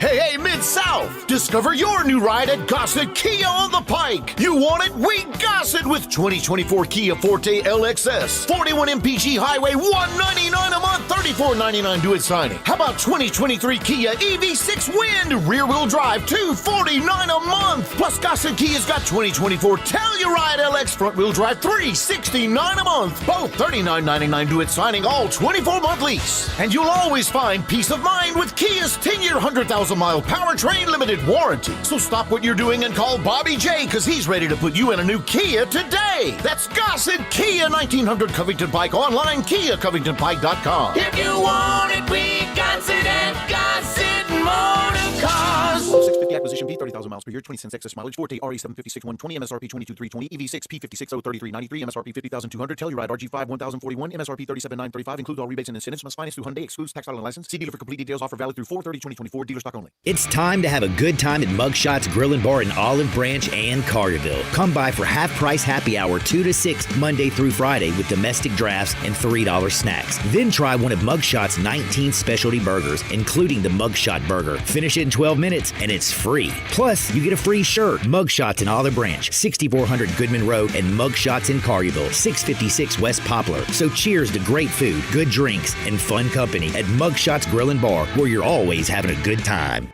Hi, this is Troy Fiveash, owner of Fiveash Roofing. In these uncertain economic times, there are so many things as a contractor and a business owner that I cannot control. The rising cost of materials, not to mention fuel and transportation costs. In the last 2 years, shingle prices have almost doubled, and commercial materials have doubled. And I don't have to tell you what fuel costs these days. But you know what I can control? How much markup I put on a project. I have always prided myself in knowing I never gouge a customer. But in an effort to ensure my crews have work and my customers are being treated fairly, I have lowered my profit margin, hoping to give you a price you can live with and keeping my crews busy. So if you need a roof or gutters, please give us a call. Fiveash Roofing, fair, honest, and ethical. Fiveash Roofing, a proud sponsor of Tiger Athletics and a member of the Tigers home team. 367-0050 or memphisroofer.com. 367-0050 or memphisroofer.com. Fiveash Roofing, it's what we do. We're here for you. Challenging, purposeful, rewarding. I was the only female in my class, so I call them my brothers to this day because they supported me, they helped me. Like, I couldn't do pull-ups. I went to the gym, we worked out together, so it was fun. We have the unique opportunity as deputies of interacting with people at some of the worst and sometimes most transitional or pivotal moments of their lives. Come join our team, become a patrol deputy with the Shelby County Sheriff's Office. It's time to get to Gossett Volkswagen Germantown, where we're celebrating the 75th anniversary sales event, and it's time you got your new V-Dub on. Get ready to take your pick of 2024 Taos S, or a 2024 Tiguan S, or a 2024 Jetta Sport. Your choice, $279.99 a month. Pick the right Volkswagen for you at Gossett Volkswagen Germantown. Plus 1.9 for 60 months on all Atlas and Atlas Sports. Or get 2024 Atlas Cross Sport SE for $33,988. So get it done and be ready to ride at Gossett Volkswagen Germantown, 7420 Winchester Road, online, GossettVWG.com. If you want it, we Gossett at Gossett Motor Cars. 36-month lease, 7,500 miles per year. Taos RMO 51756, MSRP 26063. Tiguan RM 103910, MSRP 31363. Jetta RMO 48802, MSRP 25506. Crossport RC 236449, MSRP 38981. Includes $3,000 rebate. Cannot be combined with special APR. Includes all rebates and incentives. PF 695. Excludes tax, title, and license. See dealer for complete details. Offer valid through end of the month with approved credit dealer stock only. I'm with John Burgos from the world-famous Rendezvous in the Alley since 1948. Brett, we have catered parties all over this country and all over the world, from Singapore, Australia to Central Park in New York. But many people don't realize how much we do locally. For holiday events, office parties, tailgating, birthday parties, you can't do better than the Rendezvous. For example, you can get a cheese and sausage tray for 15 to 300 people for $3.75 a person. You can even build your own nacho bar for $10.50 per person. All you need is a minimum of 15 people. In many cases, we can arrange delivery and full-service catering. We've even made it easy to get to-go items. You could just park at our front door in the alley, put on your flashes, and we'll get you going ASAP. For all your catering items and prices, go to hogsfly.com, click on menu, and drop down to catering. Thank you, John. The Rendezvous, Mr. Charlie Burgos' Rendezvous in the Alley since 1948 and celebrating its 75th year. This Sports 56 traffic report is brought to you by Luttrell Building. They keep you moving. Sports 56 traffic. Good afternoon. That traffic volume has increased in the Midtown area in a couple of spots. 240 south over here at Union, all the way down past Norris. It's busy, no surprise. Really, it has been for the last, 6 weeks or so this time of day on 240 east over here at Poplar. Traffic still holding up I-40 as you work your way past Warford, headed over to White Station. Hey, Weimer's Jewelry, 7525 Highway 64 is your Mother's Day headquarters. Go by and see them at Weimer's Jewelry and shop local this Mother's Day. I'm Commander Chuck with your on-time traffic. We are Sports 56, WHBQ Memphis, and W253DF Memphis. Flynn Broadcasting Stations. Oh, yeah. Joining Brian and Brett now on Sportstime is National College Football writer for CBS Sports, Memphis native and Tennessee grad, who you can find on Twitter X at David W. Cobb. It's David Cobb.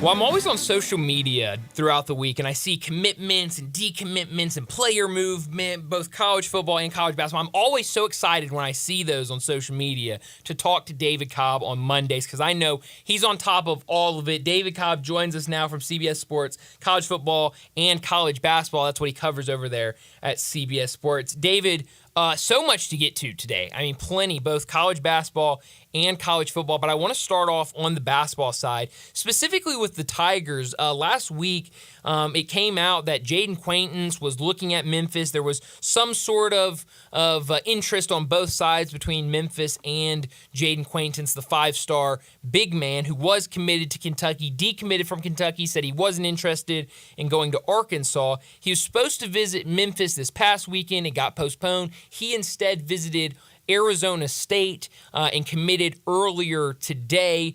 What do you understand about Jaden Quaintance as a player and his commitment, and what do you think Bobby Hurley's doing over there getting this big-time freshman?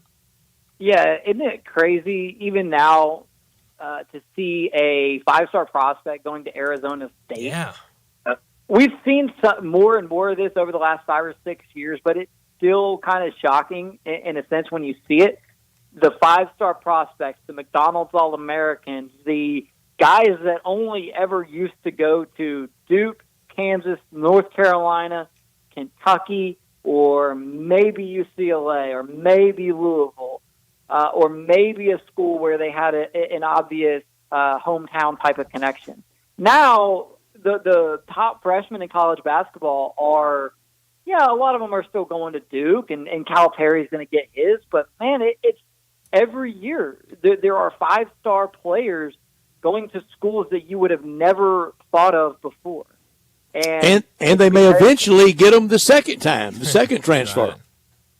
Right. So, I mean, I think the portal is kind of the reason behind it because instead of prioritizing the five-star guys out of high school, a lot of these programs are going after the five-star portal prospects instead. So it's allowed the talent to spread out a little bit more out of the high school ranks. So I don't think if you're a Memphis fan that you should be too disappointed on missing out on a high school big man.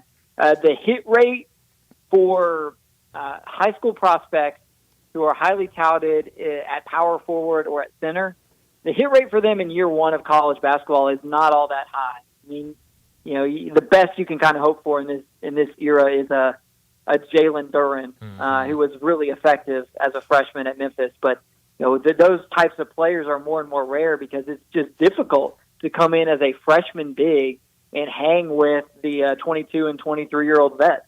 Sure. Well, I've seen reports, I've seen rumors out there that Bobby Hurley has been having conversations with production companies and streaming outlets trying to get a docuseries for his Arizona State basketball team that would in turn pay NIL money to the players on the team. And a lot of people have been pointing to that as maybe a big reason that Jaden Quaintance went to Arizona State. Have you heard any of this about maybe a potential docuseries tied to NIL with Arizona State? No, I've not. And if he's going that route, then how come the Memphis kids didn't get paid for the harder way? That's a great point. A few years back. You got to turn over every stone in this era to be competitive. To the extent that's true, give Bobby Hurley his flowers there and some credit because that's outside the box thinking. Sure if that's his idea and he's pushing that, it's not the collective doing that. It's not some third party or athletic department initiative. That's a coach grinding, trying to pull himself up by his bootstraps to make himself competitive. I like the innovative thinking there. Arizona State is a program that's in for a rude awakening going to the Big 12. They could barely hang in the Pac-12, and now they're going to the toughest conference in America. So he's got to do something. So I love that. It's an interesting idea. Arizona State's going to have some talent, but they've had talent the last several years, and Bobby Hurley hadn't been able to do a ton with it. His brother Dan is the best coach in the family. Mm-hmm. Bob was the best player. Oh, actually, you know what? Bob Hurley Sr. is probably the best coach in the family. But it's just funny, that dynamic of the brother who was the star player is actually not the better coach. It was the other brother, the younger brother, who was just a mediocre player who's actually become the star coach. Yeah, Bobby Hurley, MOP of the Final Four on those back-to-back Duke national champions in 91 and 92. He was in 91, and then Leitner in 92. David Cobb, I'm going to give you these four big college basketball brands. I'm going to give you Indiana, UCLA, Kentucky, and Louisville. Which one is it over for, and we just haven't realized it? We just hadn't written the final sentence and hit the period. All right, so you gave me Indiana, UCLA, Louisville, and there was Kentucky. Kentucky, okay. I'm going to go with UCLA there, and it's partly because they are moving over to the Big Ten. I just think that's going to be really difficult for those West Coast basketball schools that are going to have to make probably around 7, maybe 8 cross-country road trips during league play every year. And then we've seen UCLA struggle with NIL, and that's just going to be a really difficult thing for Mick Cronin to navigate.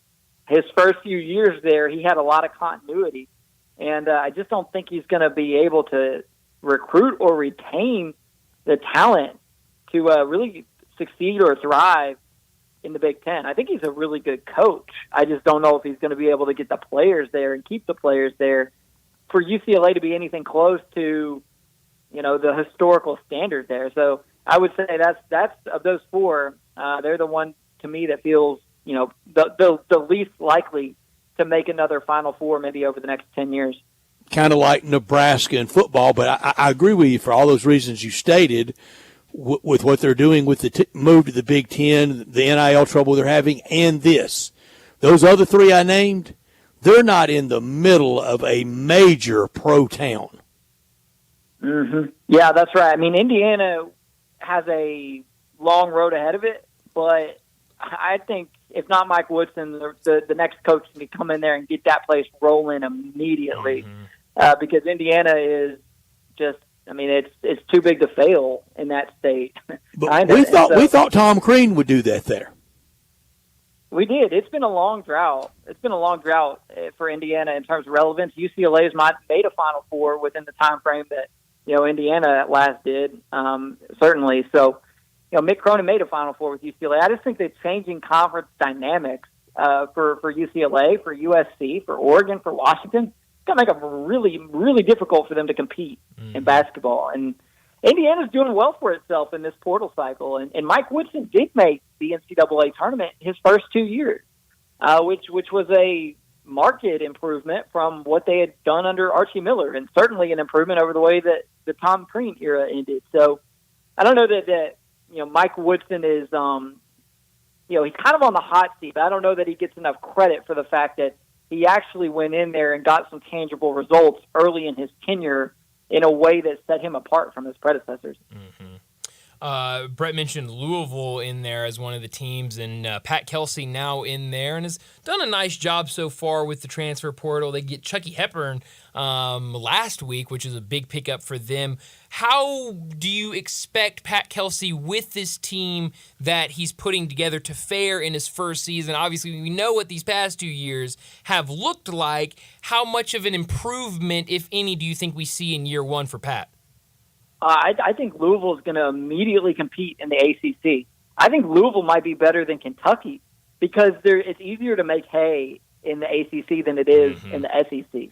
I mean, historically, that was not true, but the status of ACC basketball right now is such that after Duke and North Carolina, it is all up for grabs.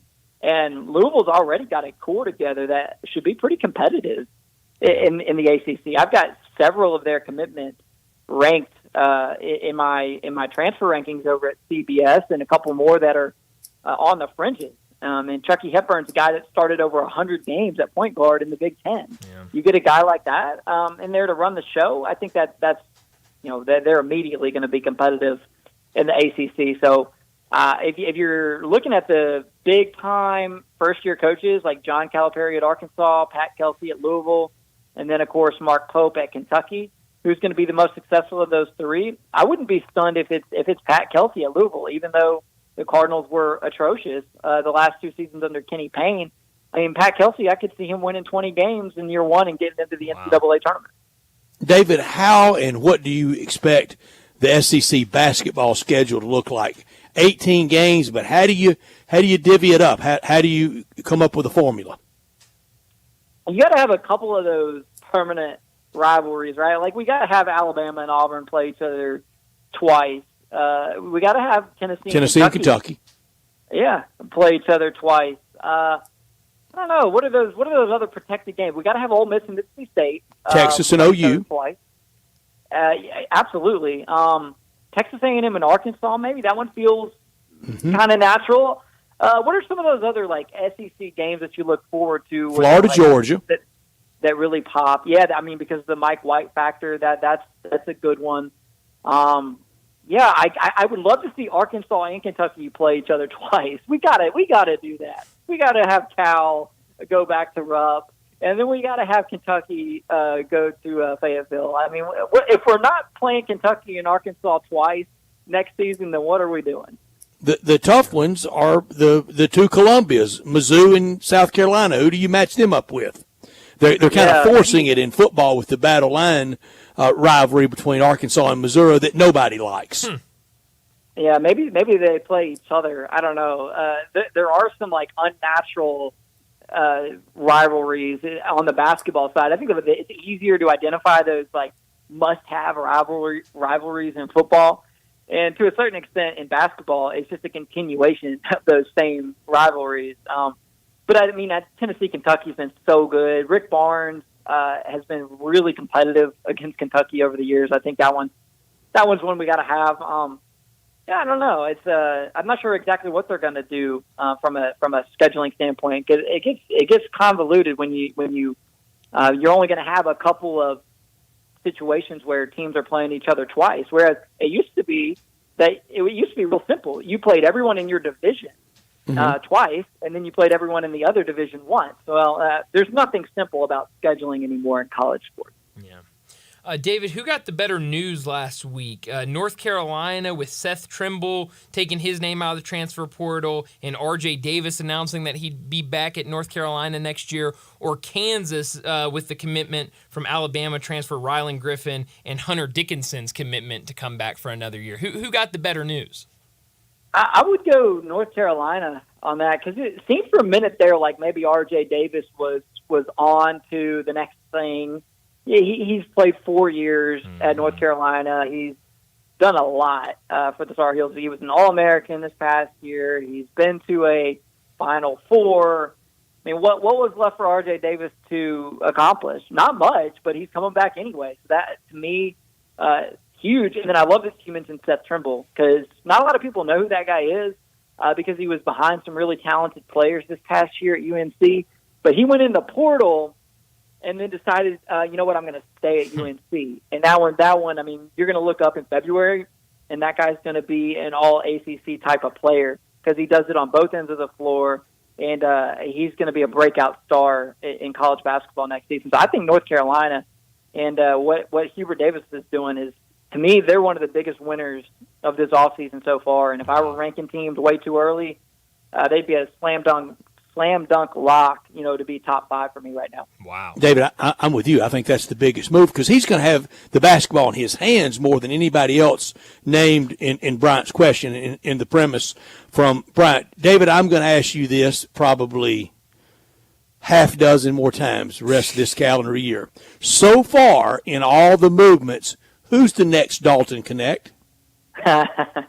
Ooh, if I knew that, I'd be out running a consulting firm, or transfer portal recruiting service, something like that. But, it's interesting trying to ID that. Well, one, okay, there is a guy from Northern Colorado who averaged similar numbers at Northern Colorado this past year. His name is St. Thomas, and he's going to USC. So he's going to play for Eric Musselman, who's had a lot of success with transfers in the past.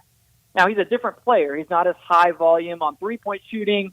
He's a little bit more of a traditional type of power forward player, but he can play out on the perimeter too.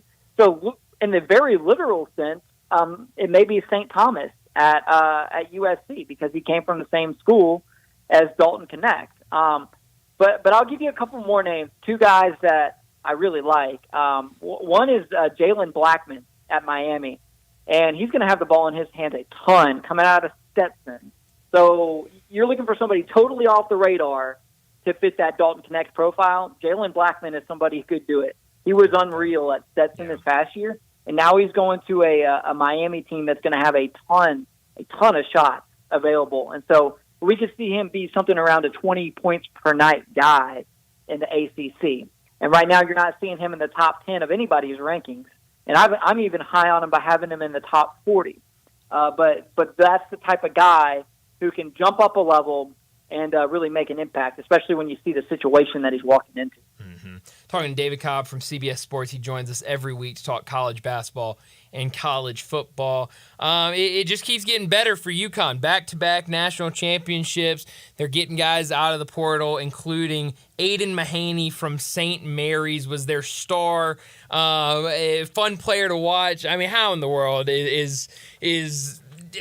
how are they able to do this over at UConn? I mean, what do they got? They have all the answers over there.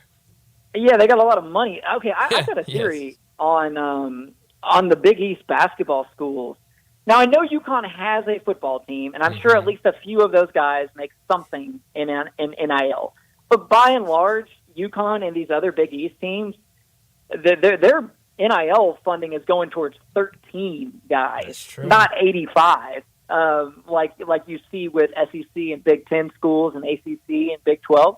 Football is the primary NIL source, in those conferences. But for UConn and for the Big East, their boosters are giving their money to the basketball team, and that means there's a whole lot more to go around for that select few group of basketball players than there would be if you were trying to pay 80-plus football players. And so I think UConn, they just got money. And now they also have the allure of consecutive national titles and a really well-defined system with a star coach. And so, I mean, that if you get a call from UConn and you're in the portal, they're going to the top of your list right now. And so I'm actually curious to see if Aiden Mahaney pans out. I think he will because of where he's going. But he was a little bit up and down this past year at St. Mary's, so he can be electric, but he can also take some head-scratching shots. And, I'll just be curious to see how he fares going up against those Big East caliber of athletes every night, transferring in from a WCC school.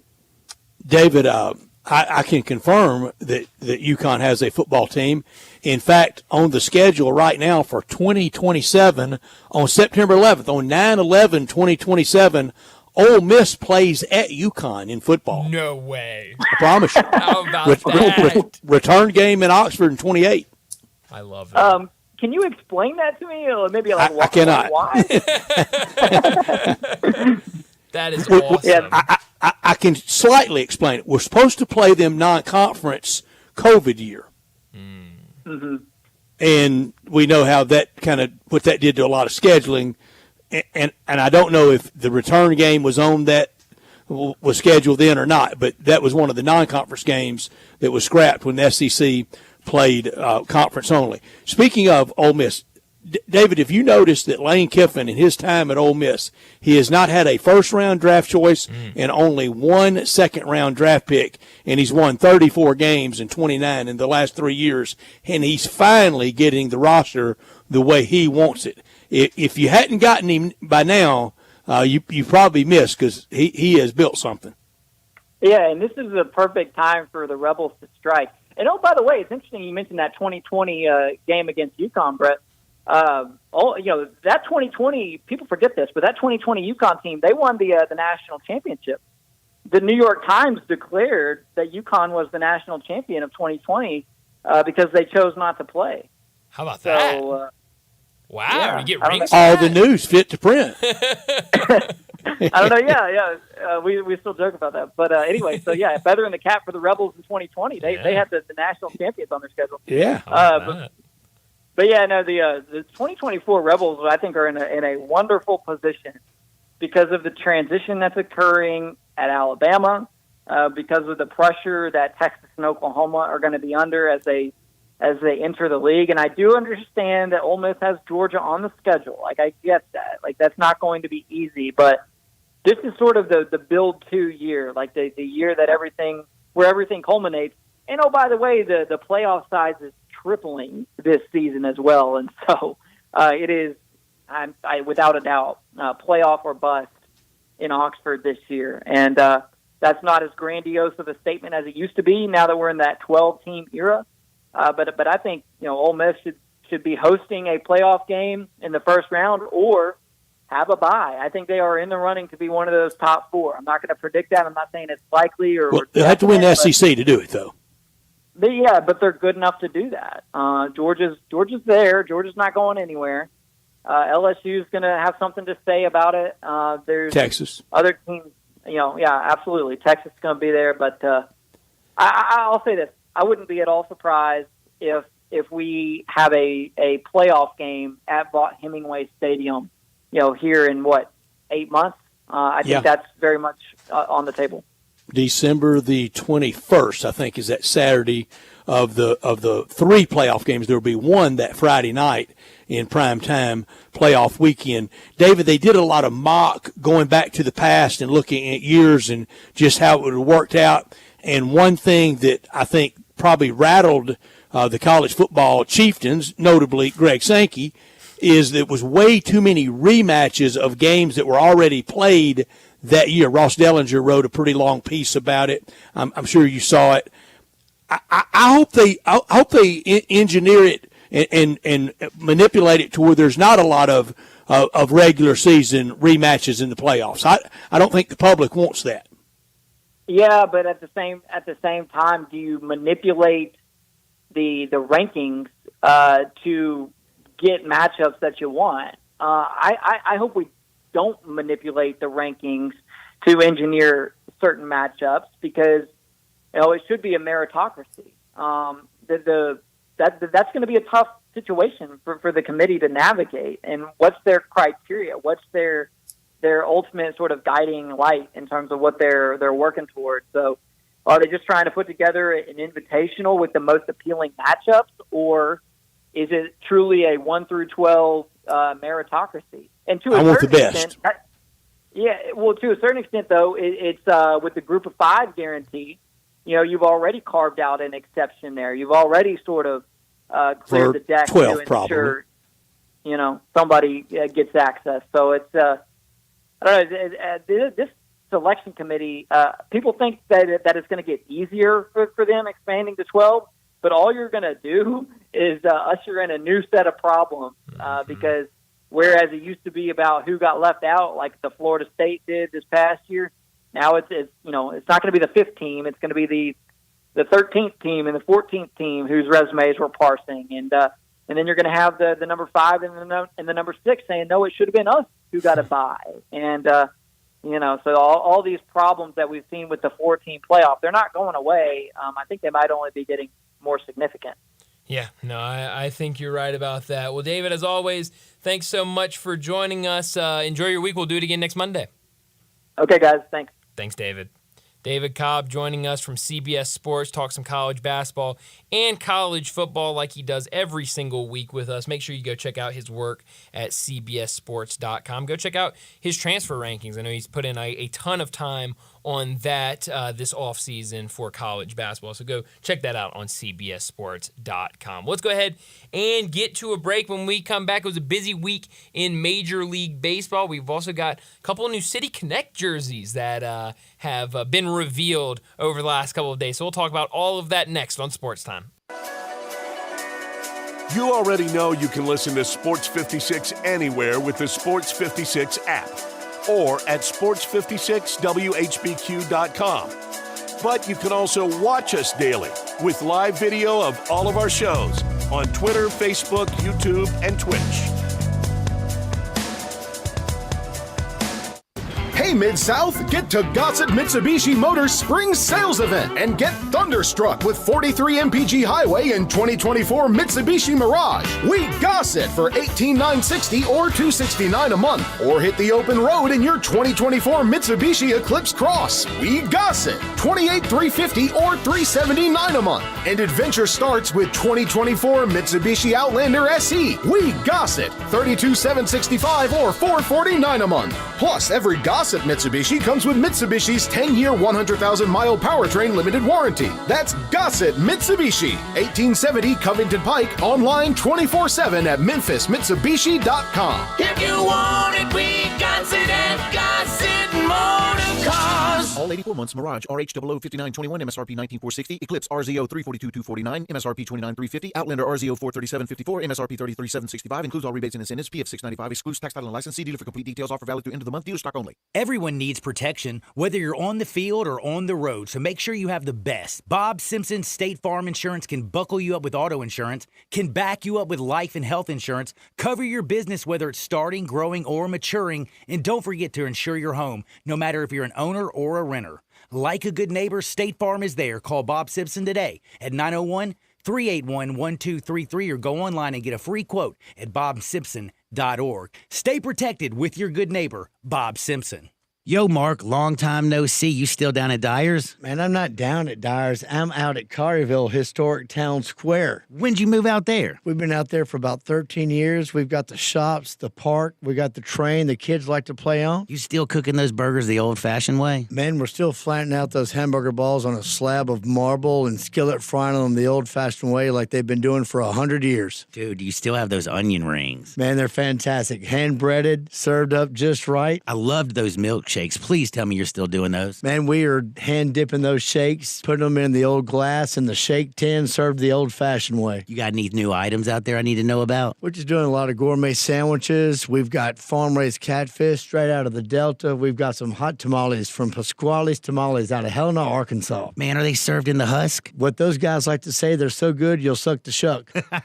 Go see my buddy Mark at Dyer's Cafe in Collierville's historic town square. All 650 acquisition P, 30,000 miles per year, 20 cents excess mileage. Forte RE756 120, MSRP 22,320, EV6 P56 03393, MSRP 50,200. Telluride RG5 1041, MSRP 37,935. Includes all rebates and incentives. Must finance through Hyundai. Excludes tax, title, and license. See dealer for complete details. Offer valid through 4/30/2024. Dealer stock only. Hey, Jeff Allen, what's happening over there at Gossett Kia South Mount Moriah Wonderland? Randy, we are making magic on Mount Moriah. 2024 Kia Forte LXS, 41 MPG Highway, $199 a month, $34.99 due at signing. 2023 Kia EV6 Win, $249 a month, and a 2024 Telluride LX front-wheel drive, $369. Both $39.99 due at signing, all 24-month lease. And 0% for 48 months on 2024 EV9, and always get peace of mind with a 10-year, 100,000-mile powertrain limited warranty. So whether you live in Horn Lake, South Haven, Olive Branch, or Memphis, you'll be happy at Gossett Kia on Mount Moriah. So get over there, Gossett Kia South, 2680 Mount Moriah or KiaMountMoriah.com.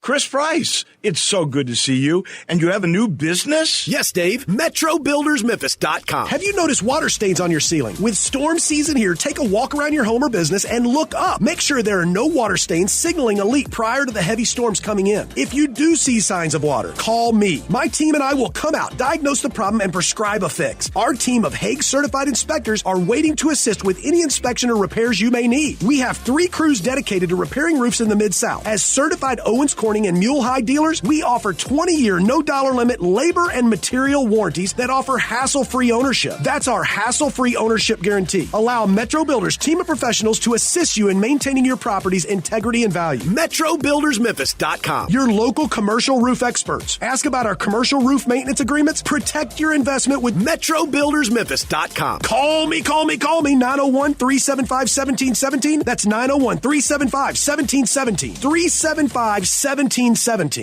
Hey, Jason, my main man, Marshall, what's up over there at Gossett Volkswagen on the Pike? Well, Randy, we know that one size doesn't fit all at Gossett Volkswagen, so we've got a take-your-pick offer that covers all the bases. Well, everybody I know, including me, loves choices. So, Jason, what do you got? How about a 2024 Taos S, 2024 Tiguan S, or a 2024 Jetta Sport? Take your pick for $279.99 a month. Plus 1.9 for 60 months on all Atlas and Atlas Cross Sports, or get a brand new 2024 Atlas Cross Sport SE for only $33,988, and no reasonable offer will be refused. Ask for Jason, the main man, Marshall, at Gossett Volkswagen, 1875 Covington Pike, or online at GossettVWMemphis.com. That's Gossett Volkswagen on Covington Pike, where we're charging forward and charging less every day. All 36-month lease, 7,500 miles per year. Taos RMO 51756, MSRP 26063. Tiguan RM 103,910, MSRP 31363. Jetta RMO 48802, MSRP 25506. Cross Sport RC 236449, MSRP 38981. Includes $3,000 rebate. Cannot be combined with special APR. Includes all rebates and incentives. PS 695. Excludes stock, title, and license. See dealer for complete details. Offer valid through end of the month with approved credit dealer stock only. Sports 56 traffic. Good afternoon. Several EMS calls out here, but actually it's been pretty quiet for the most part as far as really bad accidents. Now, it is slow over here, and it's not going to surprise you on 240 East as it really starts to build, but even with more volume as you come past Quince, overpass there, headed up towards Poplar on 240 going eastbound. As you head down into South Haven, that looks pretty good right now. We're keeping an eye on it for you there. Southbound 55 all the way down into DeSoto County. Hey, 24/7 reliable crane and rigging services right here in the Memphis area. It's got to be Tomahawk Crane and Rigging. I'm Commander Chuck with your on-time traffic.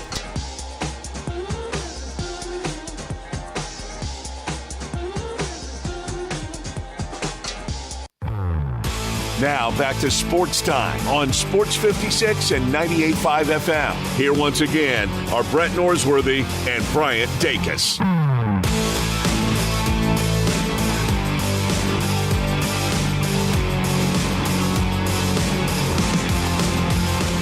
Welcome back into Sports Time. It was a fun weekend of baseball. Brett, I know you were at Redbirds over the weekend. I went to Tigers in East Carolina over the weekend. And so I know that was fun for both of us. But Major League Baseball also a fun weekend watching all of those games. I want to get to a couple of those games, but I want to start off with the City Connect jerseys that are being unveiled by multiple teams. We saw the Mets the other day against the Cardinals. They wore their City Connect jersey. But have you seen the Tampa Bay Rays? They unveiled theirs earlier this morning. By any chance, have you seen pictures of those uniforms? I think by the way you phrased that, you're a little bit worried about my mental health. Well, a little bit, but also I think they're hilarious. So yes, a little bit of both. So they're so bad they're buffoonish. So I'm guessing you haven't seen them then. I have not. The answer to your question is no, I have not. So the hats, I'm going to send you a picture But of the hats. I thought you framed it because you were worried that it might cause me the Red Fox big one. Well, you know, Brett, I think when you see them, they probably will. But I love the hats, and I'm going to try to find a picture of the hats so that I can send it to you. At this point, I don't know that there's anything except for the player that's been used going back in. Yes. There's one other thing kind of in the broad that I think it'll be after me. Okay. I hope so. Okay. Of no leagues, no divisions, just the top 12 out of, by then, 32 or 33 teams make the playoffs. I hate there will that. be no National League, American League playoffs. Interesting. Yes, I hope. But besides those two things, I mean, between now, both leagues DH, what we do with extra innings, what we've done with the pizza boxes, what we've done with the cooking mitt. And you saw the player once this weekend, and they're taught to, he went into second, feet first. Sure. But the cooking mitt that is as long as my leg, he had it raised in the air and it deflected the ball on the double play turn. Yes. So I don't know I don't know much else baseball can roll out and violate any more sensibilities. Well, that's really, really good to hear because it sounds like we might be rolling on your no baseball slander, which I love. But I'm mostly keeping my good manners until I go to St. Louis in a few weeks. You are, and then I think everything will change. Well, it blows. Yeah, it blows. It blows to smithereens after that. So, Brett, I just texted you the logo that is going to be on the hat for the Tampa Bay Rays, and if you see it, I see it. It is a devil ray. It's our bridge. It's the bridge.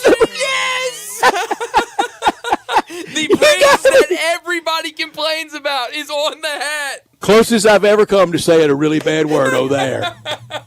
I almost inserted one. It's the bridge. It is, though. It is. Why do you think how can we use it in logo and in marketing if we can't get across it? Who knows? I mean, when I saw that this morning, I fell out of my chair. I mean, I could not believe it. And sure enough. Right? I'm a little upset. You waited all day to spring that on me while we're live, knowing that I might have said a really bad word? Well, I didn't think about that. That did not get to me. But, yes, I wanted it to be. It's the bridge in all its glory. Now, before I say too much, are they trying to pay tribute to the bridge that collapsed in Baltimore? I don't think Before so. I say something offensive. I don't think so. I think you're good. If you're not, for some reason, somehow. Because, we always set up everything to where you just can't criticize it or you're the biggest meanie ever. I don't think so. I think that would be a far stretch. I think this is the bridge that nobody can get over. I believe so. That bridge. Also, and I can't find I hope nothing happens to that dang bridge. Geez, I hope not either. I can't find this logo. They'll blame it on me and you. You're absolutely right. They will. I think this logo is on their pants. The second logo, the logo I sent you, is on the hat. Their second logo. I don't mind this. I don't either. But the second logo, I don't prefer it. Sure. But look, Tampa has no tradition. It's not like we're throwing the pinstripes out. It's a very, very good point.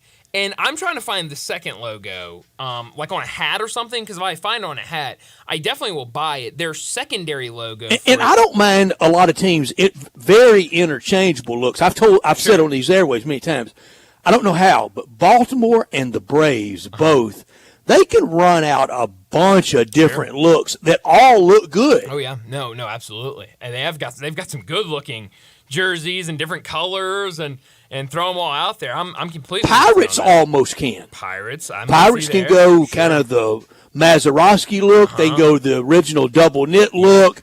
They can go the We Are Family look. Yep. No, you're right about that. A lot of good looks. I think, though, as excited as I was for you to see the bridge one, and I don't have a good picture of it, so I can't send it to you, so you'd have to find it on from Tampa Bay. Their secondary logo is a devil ray riding a skateboard, which I think is awesome. and I need to find on like a shirt. Has or that a ever hat. happened?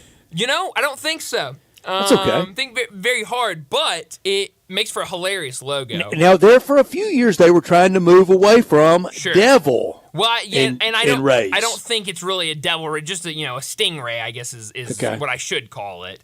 But I always end up calling it a devil ray because of that's what they were forever. But yes, it is a stingray riding a skateboard, which is just a hilarious idea. Because Under the bridge. Under the bridge, perfect. I mean, I love that. I love that. So I don't know when they're going to debut these jerseys, these uniforms, but I can't wait. Cue the Red Hot Chili Peppers under the bridge. How about that? Who knew we'd get that reference in? Brett, you told me earlier that the Cardinals were very close to their best week since the 2022 season? The end of 22. We know 23 was a certified disaster from start to finish. If they had completed that yesterday, that would have been a 5-1 week. But 4-2, it might have still been the best week for the Cardinals since the end of the 22 season. They did go to the playoffs that year. Sure. And it was our fault. Yeah. We jinxed them on the air that Friday against Philadelphia. I remember it. That was our fault. Well, Man, I'm booking hotel rooms on the air and going up to games. If I remember correctly, I begged both of y'all to stop. We wouldn't do it, would we? And y'all wouldn't. It was a lock. And then I'm sitting over there on the producer side watching it all fall apart. And I mean crumble. Oh, yeah. And very quickly, too. and still in that mode. Yeah. Brian, I'm to the point now. This is kind of all my kind of good attitude before I go to see the Red Sox. Okay. If we could have that game against the Dodgers back, boy, sure. I'm afraid that could that? loom all year. And yesterday, I would say great April. Yeah. Certainly better Great than I start. thought it would be. Good start. I think if you clean some things up, you're fine. But Starting pitching's been pretty good. Sure. Relief pitching's been pretty solid. Yeah, it's bats kind of starting to get there, but But they're real quiet. Yeah, but they're starting to kind of get there, it feels like. Today's game for the Cardinals against the Tigers has officially been postponed. A lot of weather up in Michigan. They'll play a doubleheader tomorrow, which will be fun. A lot of baseball, a lot of Cardinal baseball for us, which is always a Cardinals fun and the thing. Tigers Yeah. met 3 times in World Series history. 06, win, 67, tough luck, hard break, loss, and 1934. All right. What do you got on the 1934 series? Well, that was the apex of the Gas House Gang. Okay. After that really ended the Gas House Gang era, and that was the World Series that Joe Medwick slid hard into third, and the crowd of the home crowd of the Tigers took exception when he went back out to left field and peppered him and left field with garbage and refuse. Went full Neyland Stadium on Ducky Medwick. And the commissioner of baseball, Kennesaw Mountain Landis, probably in the only time ever in baseball history during a game, he pulled Ducky Medwick out for his safety. Wow. Are you serious? Yeah, but the Cardinals won. The Cardinals won that series. Dizzy Dean, part of the Gas House Gang, his brother Paul Dean, and that was the World Series. And there are 2 great books. I talked about the Barry Switzer book a lot last week. And said it should be a movie. Mm-hmm. There are 2 books. You get these 2 books together, and I think it would go over on the Gas House Gang. One is called The Dizziest Season of Them All, and I can't remember that author's name. The other one is just the Gas House Gang, and the author, I think, if I'm pronouncing his name right, John Heidenderry. They're both excellent. Great story. Leo DeRocher was on the Gas House Gang, and Dizzy Dean knew Leo DeRocher was stealing from him. He knew he was stealing cash money out of his wallet from him, so he marked the bills. He marked bills, just the old-fashioned way, and goes to his locker, and his cash is not in his wallet. He thinks he's got, $50 in it, and that'd be a lot of money in 1934. A lot of money now. Yeah. And he has nothing in his wallet. Goes to Leo DeRocher, grabs him by his throat and says, "Open your wallet." He goes, "How dare you?" He said, "Open your wallet." Open it up, and it was the marked bills in it. Oh, wow. Holy and cow. proceeded to kick his hind in. Sure, of course. In that World Series, also Dizzy Dean was running the bases and didn't get low enough on a double play throw, And as you were taught back then, if they don't get low enough, you crown them. Right. You put it right between their eyes. They did, knocked him cold. They thought he was dead. And the next day in the Detroit newspaper, the headline said, Dizzy Dean undergoes brain X-ray. They found nothing. That's great. Oh, that's awesome. Wow, I might have to check out those books if there are plenty of stories like that. And that's they're that's great. Hilarious. Imagine those guys on a train in those days, and it was pretty ribald. Oh yeah, no, absolutely. That sounds like an interesting time. But some really good series starting this week. Braves Mariners should be a good one. Rays Brewers should be a lot of fun. Brewers playing really well right now. So some really good baseball. But like we mentioned, Cardinals nothing today. They'll play a doubleheader tomorrow. Yankees Orioles, another really good series that starts tonight. But let's go ahead and get to a quick break. When we come back, it'll be time for Big Number of the Day. Start your day with Sports 56 Mornings with Greg Gaston and Eli Savoy. Weekday mornings from 7 to 10, right here on Sports 56 and 98.5 FM. Welcome to The Rendezvous. This is John Vergas. When my dad started The Rendezvous in 1948, I don't think anyone could have imagined we'd still be serving shoulder, cheese plates, and our world-famous dry rub ribs 75 years later. But we are still here in the basement, in an alley in downtown Memphis. We sincerely thank you for making The Rendezvous what it is today. Charlie Vergas Rendezvous. A legendary experience for over 75 years, whether you dine in, pick up, or ship across the country. This Mother's Day, let's celebrate the woman who held our scraped knees, cheered our victories, and nurtured our dreams, and show her the love she deserves. Of course, there's no single gift that can truly express the depths of our love, but this Mother's Day at Genesis Diamonds, we'll help you find something truly special. From sparkling diamonds to timeless pearls to colored gemstones, we have it all. And the trusted experts at Genesis are here to help you find the perfect piece that helps you say, "Thank you, Mom." It's a perfect time to see the amazing collection of exclusive and acclaimed jewelry designers at Genesis, like Gabriel & Company, Shy Creation, Tacori, A. Jaffe, Simon G., and more. You can find all the mothers in your life something unique, handcrafted and beautiful. Jewelry she can wear and appreciate every day. Mom deserves the best. Let us help make this Mother's Day truly unforgettable with something affordable yet timeless. Happy Mother's Day from Genesis Diamonds. On Poplar and Perkins Extended. Hi, this is Troy Fiveash, owner of Fiveash Roofing. In these uncertain economic times, there are so many things as a contractor and a business owner that I cannot control. The rising cost of materials, not to mention fuel and transportation costs. In the last 2 years, shingle prices have almost doubled and commercial materials have doubled. And I don't have to tell you what fuel costs these days. But you know what I can control? How much markup I put on a project. I have always prided myself in knowing I never gouge a customer. But in an effort to ensure my crews have work and my customers are being treated fairly, I have lowered my profit margin, hoping to give you a price you can live with and keeping my crews busy. So if you need a roof or gutters, please give us a call. Fiveash Roofing, fair, honest, and ethical. Fiveash Roofing, a proud sponsor of Tiger Athletics and a member of the Tigers home team. 367-0050 or memphisroofer.com. 367-0050 or memphisroofer.com. Fiveash Roofing, it's what we do. We're here for you. Hey, Mid-South! Discover your new ride at Gossett Kia on the Pike. You want it? We Gossett with 2024 Kia Forte LXS. 41 MPG Highway, $199 a month, $34.99 due at signing. How about 2023 Kia EV6 Wind, rear-wheel drive, $249 a month. Plus, Gossett Kia's got 2024 Telluride LX front-wheel drive, $369 a month. Both $39.99 due at signing, all 24-month lease. And you'll always find peace of mind with Kia's 10-year, 100,000-mile powertrain limited warranty. So stop what you're doing and call Bobby J, because he's ready to put you in a new Kia today. That's Gossett Kia 1900 Covington Pike, online KiaCovingtonPike.com. If you want it, we got it at Gossett Motor Cars. All 650 acquisition fee, 30,000 miles per year, 20 cents excess mileage, Forte RE756 120, MSRP 22,320, EV6 P56 03393, MSRP 50,200, Telluride RG5 1041, MSRP 37,935, includes all rebates and incentives, must finance through Hyundai, excludes tax, title, and license. See dealer for complete details. Offer valid through 4/30/2024, dealer stock only. Make your next grill your last with a Big Green Egg. Smoke, bake, roast, sear, and grill, all with a lifetime warranty. Save money on fuel, eating out and replacing expensive grills that cannot match the flavor of the Big Green Egg.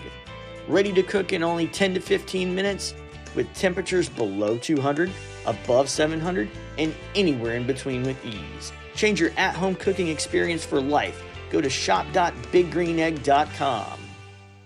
I think a lot about golf, and when I think golf, I think Miramichi. Did you know Miramichi Golf Course offers membership? It's a great way to play more golf for less out of pocket. Their memberships run for $300 a month plus tax, and that includes unlimited rounds and range balls, no extra card fees, priority tee time booking, and discounts in the pro shop. Oh, by the way, there's no initiation fee. Miramichi green fees, they'll allow you to choose the right rate at the right time on the right day for your needs. If morning tee times are more important, you can book up to 14 days ahead of time to reserve your spot. If rate is more important to you, there are discounted evening rates available that you can choose from. You'll find the lowest rates on Tuesday through Thursday afternoons. Sometimes you just need to escape the hustle and bustle of life. Miramichi Golf Course provides just the right place to solve that need. The name Miramichi means place of happy retreat. When you need a quiet, peaceful round of golf, please make your way to Miramichi.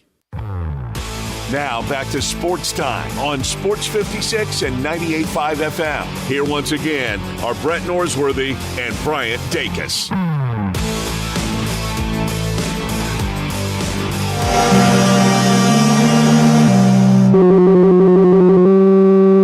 Big Daddy. Hello, Big Brown. It's a guy, he wants to be big, then he gets big, he doesn't want to be big anymore, then he gets small, but the suit's too big. Big Daddy. The big boy. You're a big guy. I think she's trying to pull a fast one on Big Daddy. The big number of the day.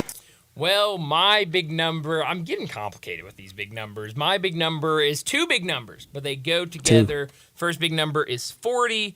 The second number is 3.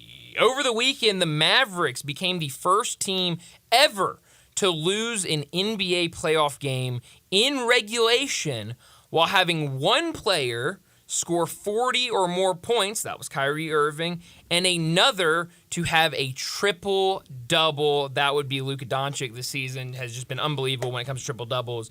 But yeah, first team ever to lose a game when they had two players do something like that. It really shows, for one, how good those players are and how good this series has been when you can have two players do something like that and still lose that game. But my question on Friday about Dallas, who is that reliable three? Yeah. You say P.J. Washington. I do, but I think that's more of like the bringing it defensively, giving you stuff defensively, maybe not popping off the stat sheet every single game, but doing stuff that goes to winning basketball. Hard for two to beat 5. Sure, no, absolutely. And you're going up against a Clippers team that is loaded. Almost could have used 90 as my big number, talking about the 1934 World Series. Sure. And I just saw on PTI they honored turning 90 today Louis Aparicio. Oh, wow. Little Louis, and he played minor league baseball here at Rustwood Park when the Memphis team was affiliated with the Chicago White Sox, and that developed a lot of White Sox fans in Memphis in those years. But my big number is 59. You say 59 in Memphis, and it's usually for Al Geiberger, but this year it's for the SEC players in the draft. 59 SEC players. They win the draft again. Yeah. Damn SEC privilege. ESPN fix it. Overrated. They're not that good. 59. Second was Pac-12 in a walk-off, in the walk-off year for the Conference of Champions at 43. Wow, incredible. I mean, it's always fun to see how many of these SEC guys get taken every year. I mean, it's incredible just to see, how good these teams are. Every position. And how much they produce. It's incredible. And then kind of on the complete opposite, how sad it is to watch the Pac-12, kind of their last song and dance of the of football. Did it to themselves. And say, here are our guys, and going to have some really good guys in the NFL, but no longer a conference. And it destabilized the sport more than anything else. You can talk conference raiders, corporate raiders, all you want. The Pac-12 has the college football world on this knife's edge more than anything else. Oh, yeah, no. I mean, the Pac, you said it. They did it to themselves. And, I mean, who would have thought even last year before this happened that a whole conference would be gone, and a power conference at that. In 3 weeks. I mean, crazy. Literally unbelievable. Another note about that 1934 World Series. Yeah. A friend of mine just texted me this. This is a good note. Okay. The last World Series that both managers were player managers. Wow. Frankie Frisch for the Cardinals and Mickey Cochran for the Tigers. I love that. I saw, speaking of player manager, I saw a video. I guess it happened either Saturday or Sunday, probably Saturday during the draft, or maybe yesterday. But the New York Giants had like a live kind of radio show or something like that, where they had guys that work for their media side of things talking about the draft and all this stuff. And they said, we're hearing, or they had somebody call in and say, hey, did y'all see the breaking news that Eli Manning just signed with the Giants?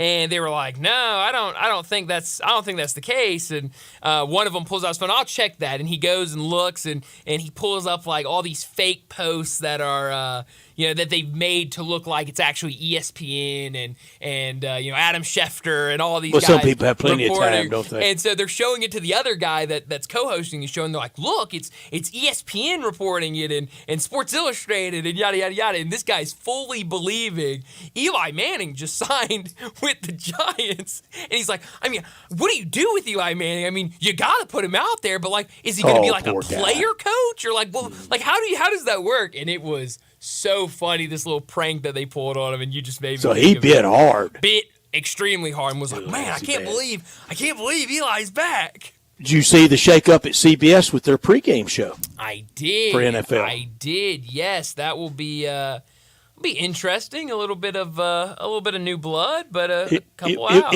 It will be. I don't watch a lot of the pregame shows because I'm getting back from somewhere usually at that point.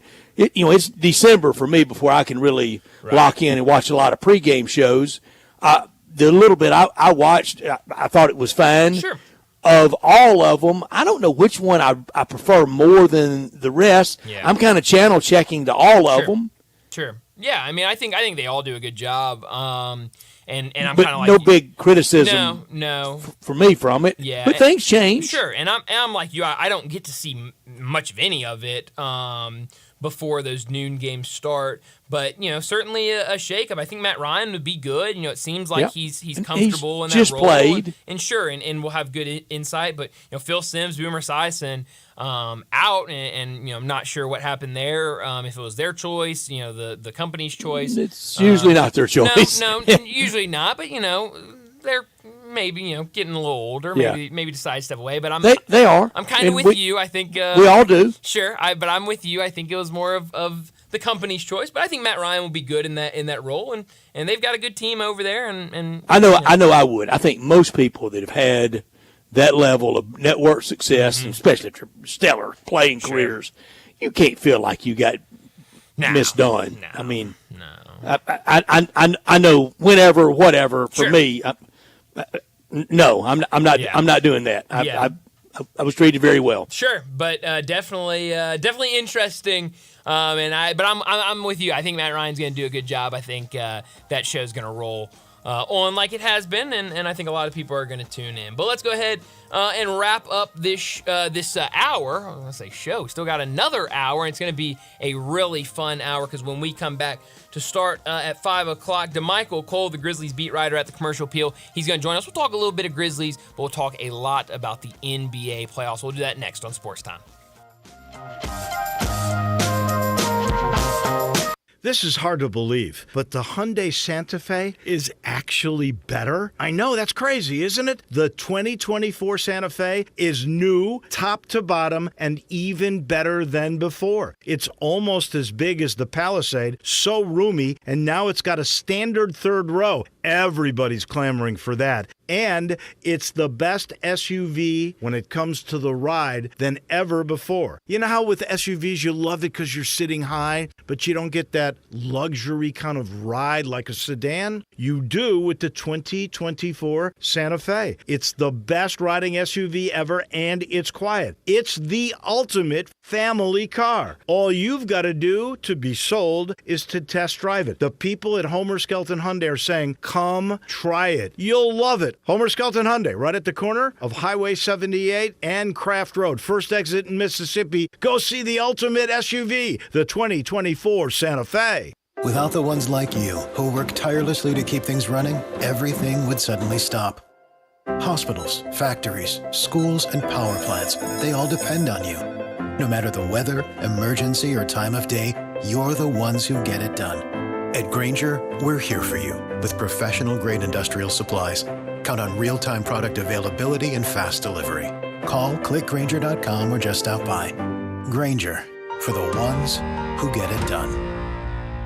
It's time to get charging in your new Charger from Gossett Chrysler Jeep Dodge Ram Fiat on the Pike during our Dodge Power Shot days, and it's your last call to charge forward and pay less. New 2023 Dodge Charger SXT, we Gossett at $27,599, $27,599 or $419 a month. That's $10,000 off MSRP. Plus 2023 Dodge Charger Scat Pack now $7,000 off MSRP or $659 a month. And get to Gossett during Ram Truck Month. 2024 Ram 2500 Tradesman Crew Cab $6,000 off MSRP. Plus 0% for 72 months on select models. So drive past the rest and come to the best. Gossett Chrysler Jeep Dodge Ram Fiat on the Pike. Online, GossettMotorCars.net.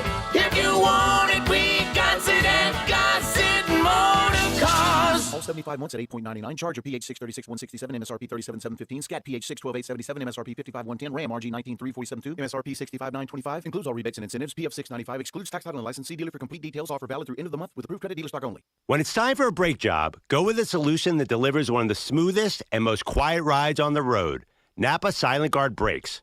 Made with fiber-reinforced shims that eliminate noise for the life of the pad. Rubber-coated hardware for a better fit on 99.5% of vehicles. And quality design that meets and exceeds OE performance.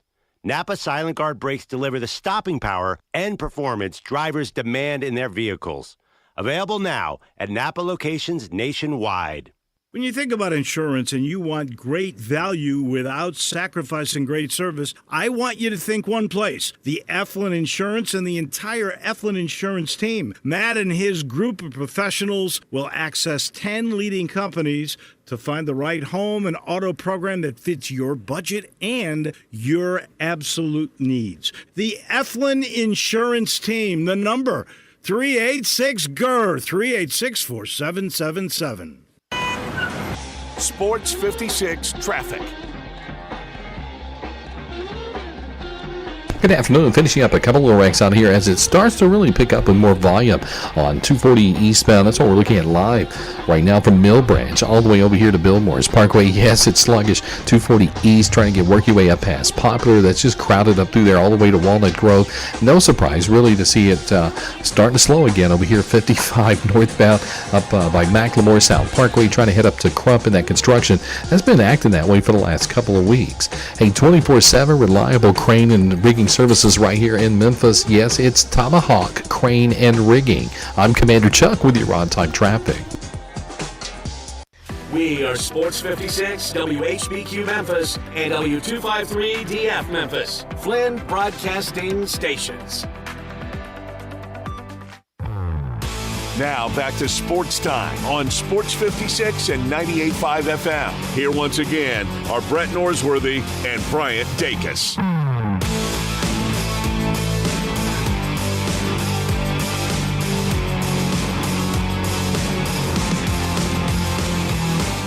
Welcome back into Sports Time. Bryant and Brett with you as we start our 5 o'clock hour. And joining us to start this 5 o'clock hour on a Monday, DeMichael Cole, the Grizzlies beat writer at the Commercial Appeal. He joins us to talk some Grizzlies and the NBA playoffs. DeMichael joins us now. DeMichael, thanks so much for joining us this afternoon. I want to talk a lot about the NBA playoffs, plenty to get to after a very eventful weekend, but I do want to start with some Grizzlies talk. You wrote a story earlier this morning about the Grizzlies and who they could draft at the NBA draft. You had a couple different prospects lined up and kind of what some scouts had been telling you about those players. Who did you listen there? Who do you think could be likely candidates for the Grizzlies to draft in the upcoming NBA draft?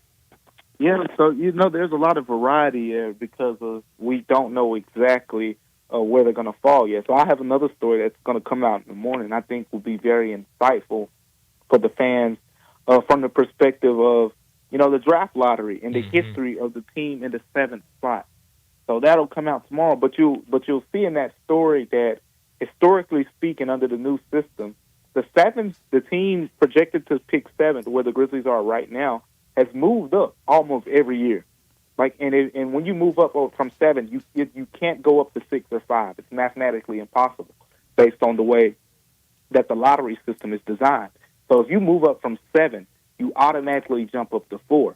So that's happened a lot recently. And if the Grizzlies get into the top 4, they're in prime position to get one of the two bigs that makes most sense. I mean, I think the one we've had our eye on the most is Donovan Clingan out of UConn, and he's been getting top 5 pub lately after initially, back lottery, late first-round pick talk. He's just, a dominant, March run, a dominant season as a rim protector.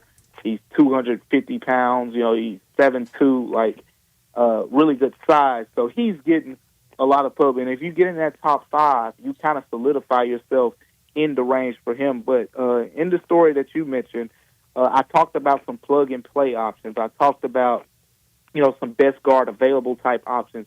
And those are more the players I think the Grizzlies, those players will be the ones who are in play if the Grizzlies end up in the 7, 8, 9 range. The 8th spot is actually where, percentage-wise, that's the most likely landing point. So if they're at 8, I think Donovan Clingan, Alex Sarr, the two most talented bigs, in the class, they should be off the board by that point. So at this point, you're going for either a guard or you're going on pretty much like a plug-and-play type player, like a Dalton Connett, who I think is an older player who you can expect to come in and be ready to play more so than going to get one of those guys who you're going to, transfer down to the hustle for some games and you're going to, be a 13th or 14th man in Memphis.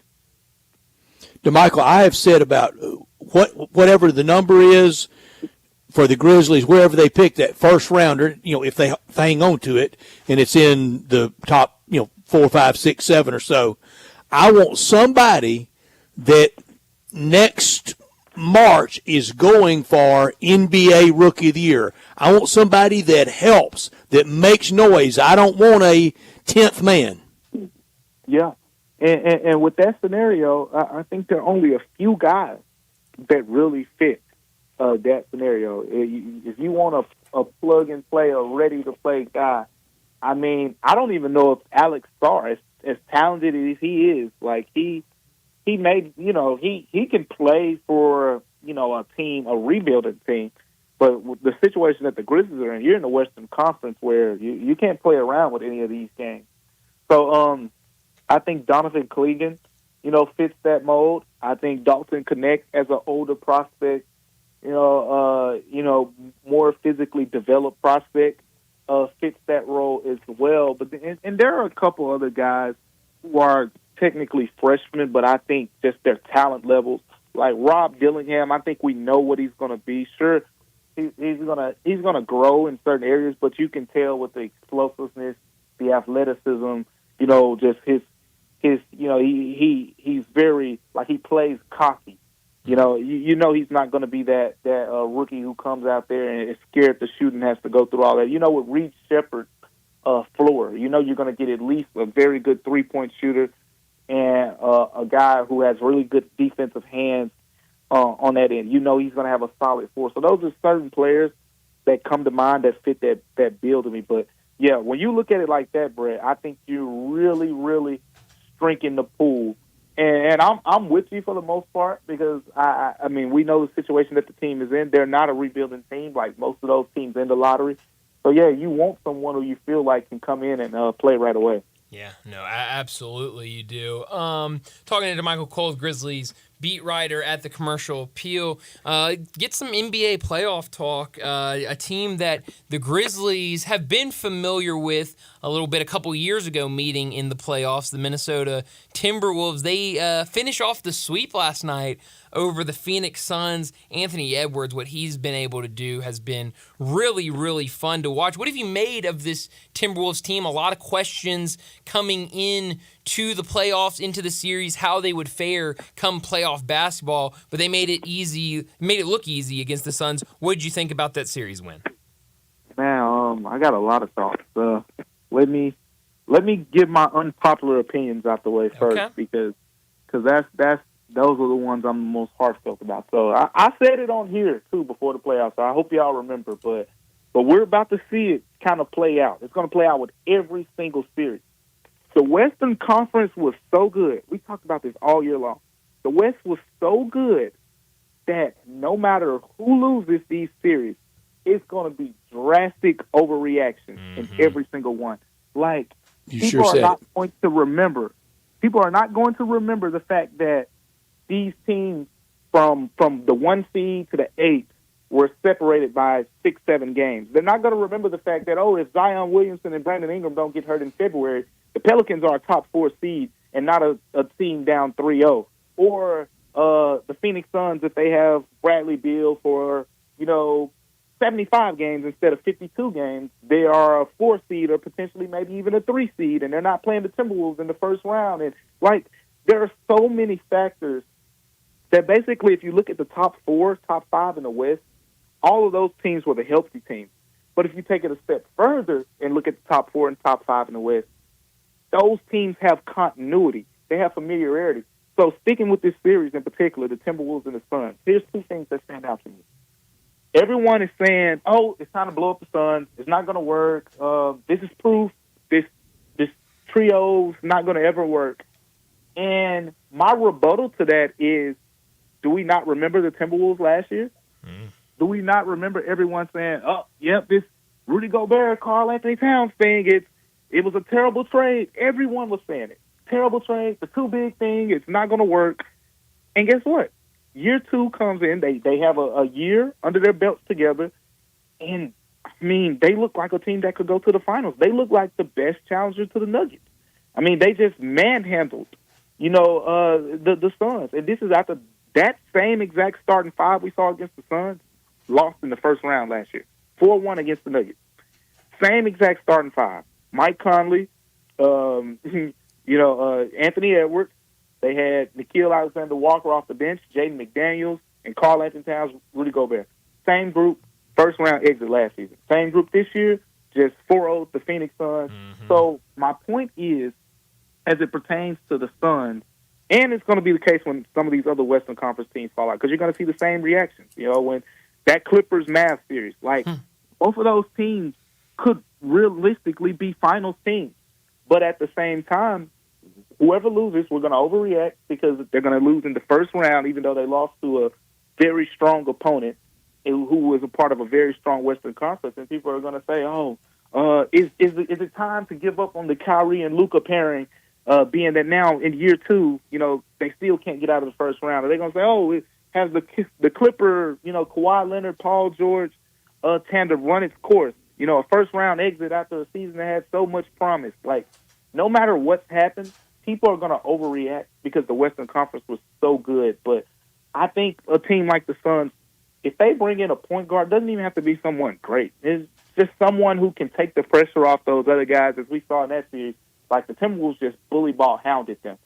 You take the pressure off of Devin Booker and Bradley Beal and Kevin Durant bringing the ball up the court and running pick and rolls 45, 50 times a game, and you have a point guard, it makes their jobs easier, and you get a much more free-flowing offense that's harder to guard. And I think they could be a team that could take a jump next season, like the Timberwolves did this year, like the Mavericks. Remember, the Mavericks traded for Kyrie last season, did not make the playoffs. And people were wondering, the Kyrie-Luka thing, maybe it doesn't work. Now they look like a top-tier Western Conference team. So, I'm super careful with the overreaction because the Western Conference was so tight and so good. It's 5-6 games pretty much in the regular season that swung the way we view all of these teams. And who's to say it won't be, Jokic or Murray dealing with an injury next season, and then the Nuggets fall to the 6th or 7th spot, and they be the team that fall in the first round. Like, it could get flipped around just as quickly as it did. DeMichael, you're talking the truth. And oh, by the way, the 1 seed in the West did not even make the playoffs last year. Yeah. I mean, that's case in point there. Like, there's experience that needs to take place. You know, when you talk about a team like the Suns, when you talk about, you know, some other teams, like teams that even didn't make it, like the Rockets, and it's just, everything is situational, like the Kings. If Malik Monk and Kevin Huerter don't miss over a month towards the end of the season, the Kings are probably in the top 6. Yeah, it makes Mike Brown a lot better coach. Exactly. They were all season long. And Golden State, from mid-February on, had one of the best records in the Western Conference. Why? Because that's when Draymond Green and all of the stuff that was going on with him this season got put behind them. If Draymond Green isn't getting the suspended indefinitely and the early season stuff he went through and all that, the Warriors are probably a top 6 team in the Western Conference. They're probably in there. So it's situational and circumstantial things. And now we're talking about, should the Warriors blow it up and stuff like that? Like, I mean, maybe they should, but I think given the circumstances, we got to be careful to overreact on breaking up certain cores that, I mean, might still have a chance. Like, I don't think it'll be smart. I just don't think it'll be smart for the Suns to say, let's blow it up without ever putting a point guard on the floor with those guys to see how that works. Like, if you put a point guard on the floor and you lose in the first round again, okay, yeah, this just ain't going to work. But I think you have another option to try, you know, before you give up. Like, the Timberwolves just changed some things schematically. You know, they basically said, Rudy Gobert, for the first time in your career, you're going to have to guard on the perimeter more. And it was smart because you get past Rudy Gobert, you still got Karl Anthony Towns and Jaden McDaniels. They're one of the longest teams in the NBA, so they can do that. The Jazz couldn't do that because if you got past Rudy Gobert, it was an easy 2 points. That's not the case with the Timberwolves. So, you know, it's some experience things, and you continue to play around with things, and they'll figure stuff out.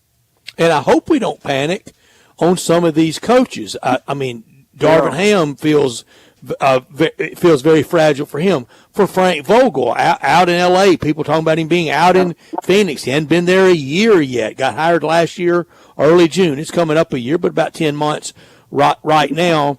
I'm afraid the Clippers will do something to Tyronn Lue if he doesn't advance.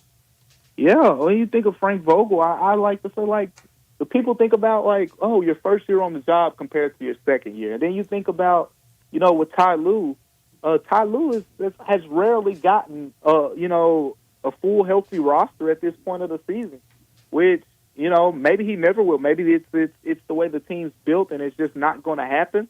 But at the same time, I mean, he took that team to the Western Conference Finals.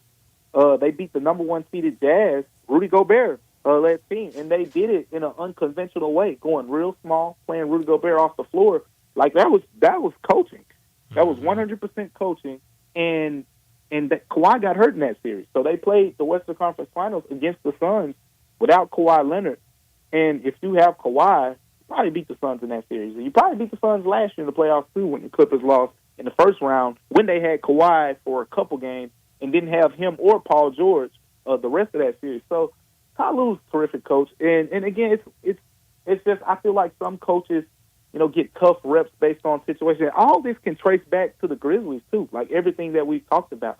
Because, like, even going back to, you know, not overreacting to personnel and things, like, I've said it before, but I do think the Grizzlies did overreact in a little bit when it comes to the Steven Adams situation.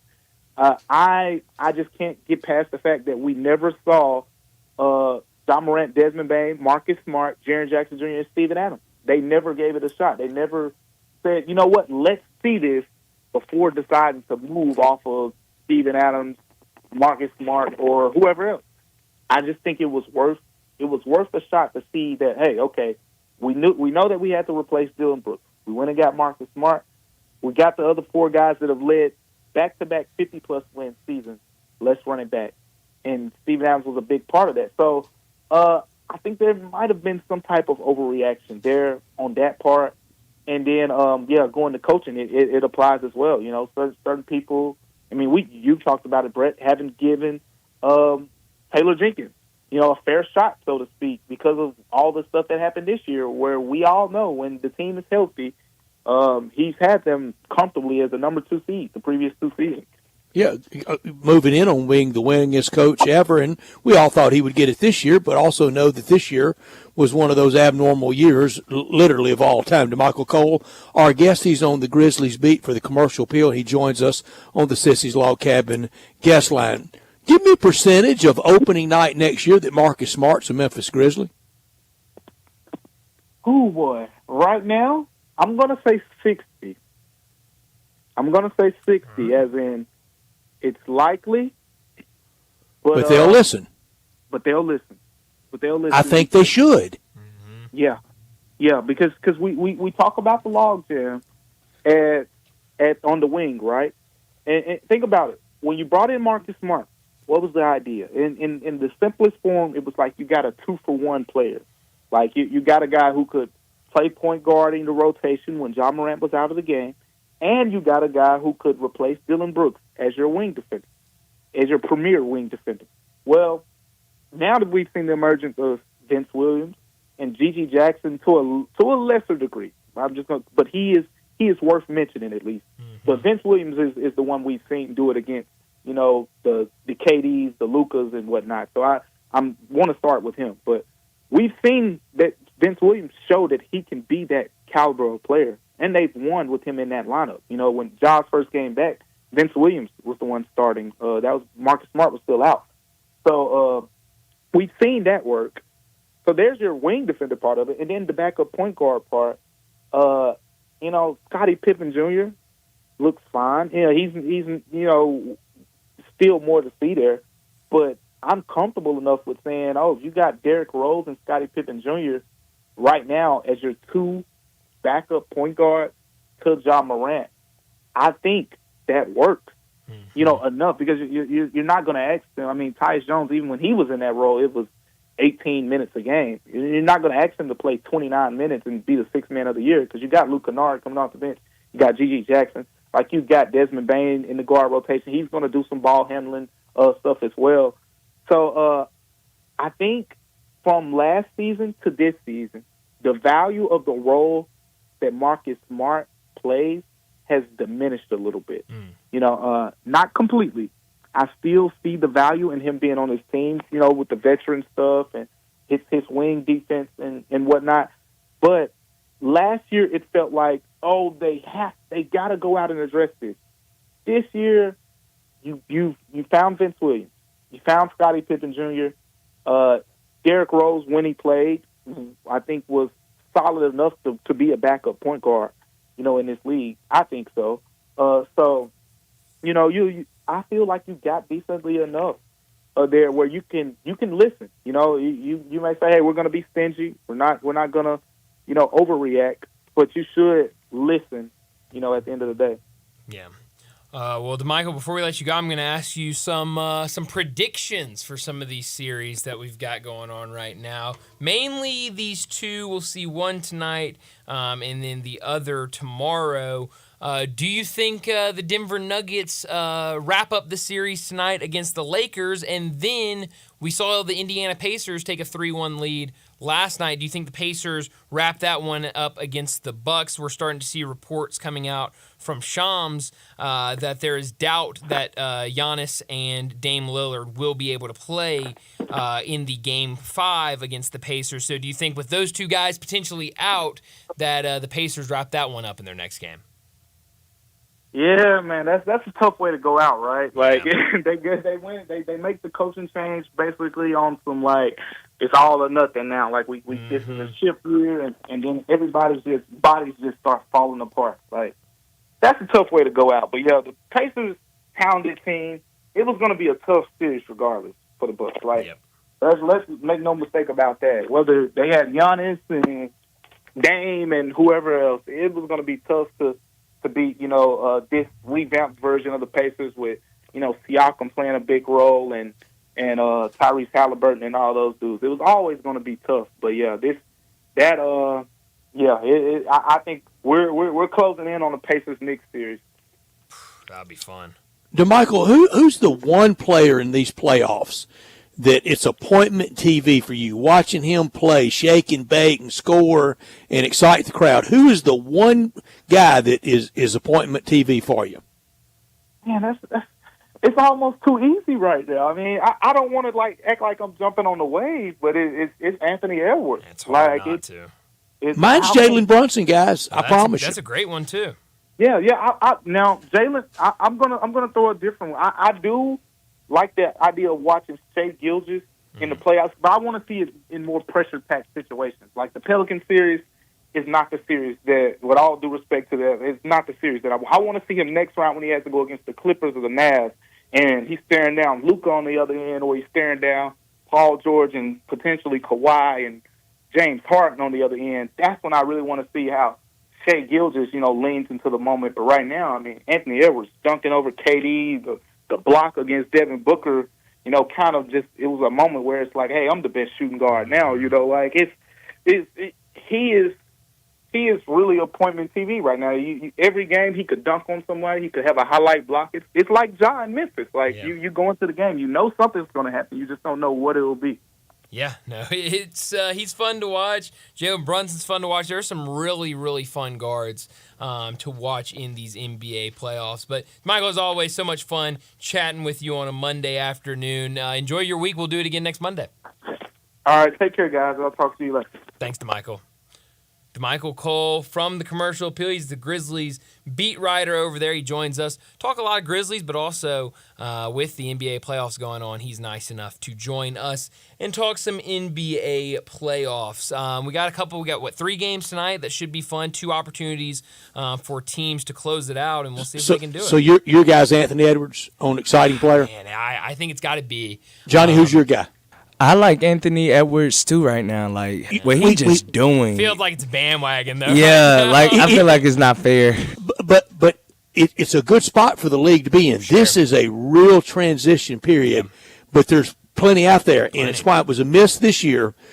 But this time next year, Ja Morant could be back on these lists. Oh, absolutely. Yeah, he can. Absolutely. And I think, agree. You look at it, SGA, Brunson. Yeah, man. The league's in a great place. Ja, Luka. There are so many great. We ever got the healthy Zion. Sure, yeah. When Zion's healthy, it feels like, he's Booker. can't miss. Booker's can't miss. There's so many can't miss players, and now you're seeing these younger guys are starting to kind of steal the show and kind of start to put their names in there. So it's been really, really fun to watch, kind of that side storyline of these NBA playoffs. So we'll see what happens tonight, but an opportunity for 2 teams to be knocked out tonight and 2 teams to advance to the next round. Well, let's go ahead and get to a break. When we come back, we'll talk about what's trending.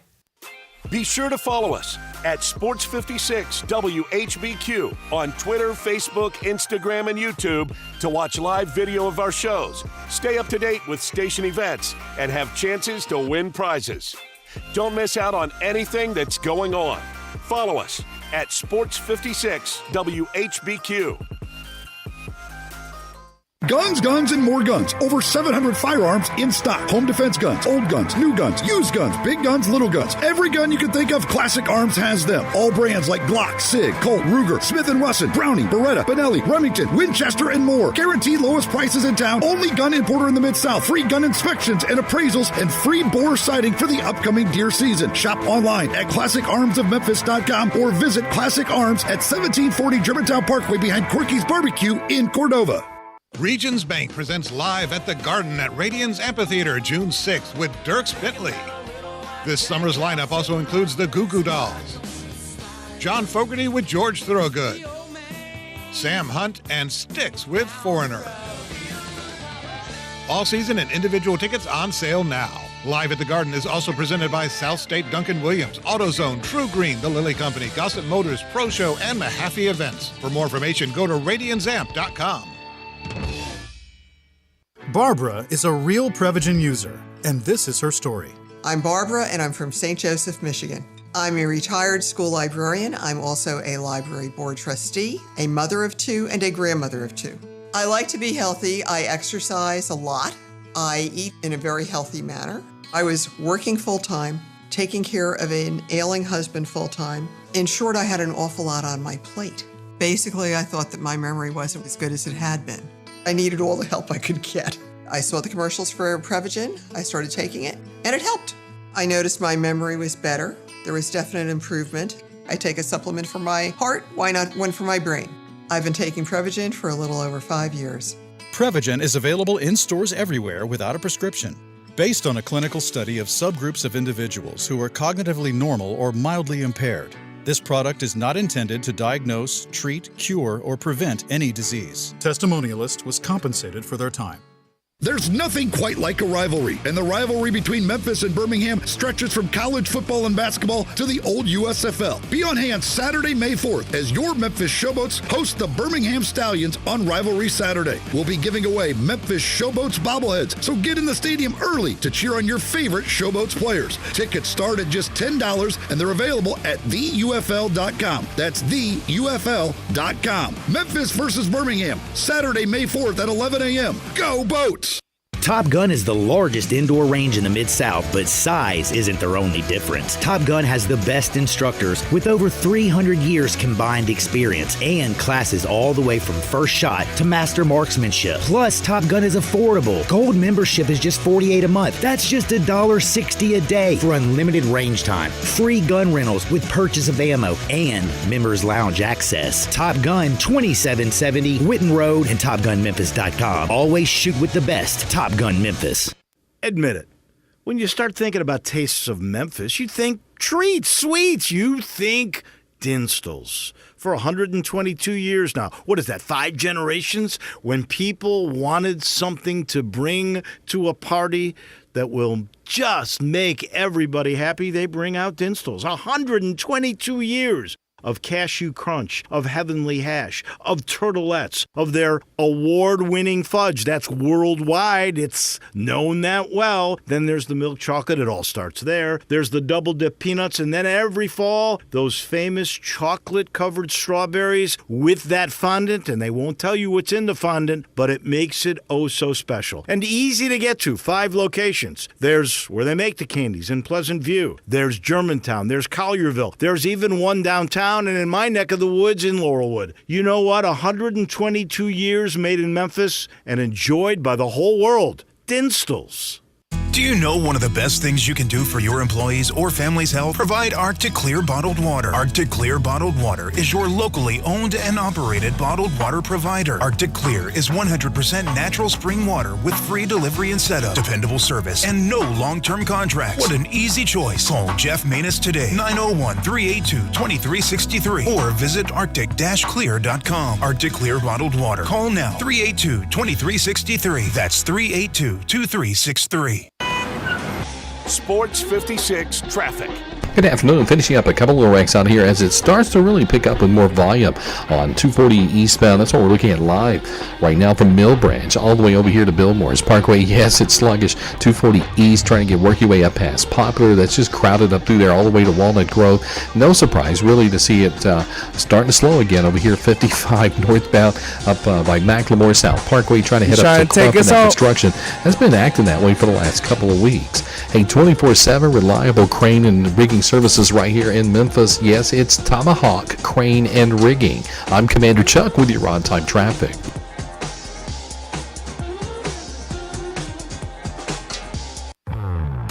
Now back to Sports Time on Sports 56 and 98.5 FM. Here once again are Brett Norsworthy and Bryant Dacus.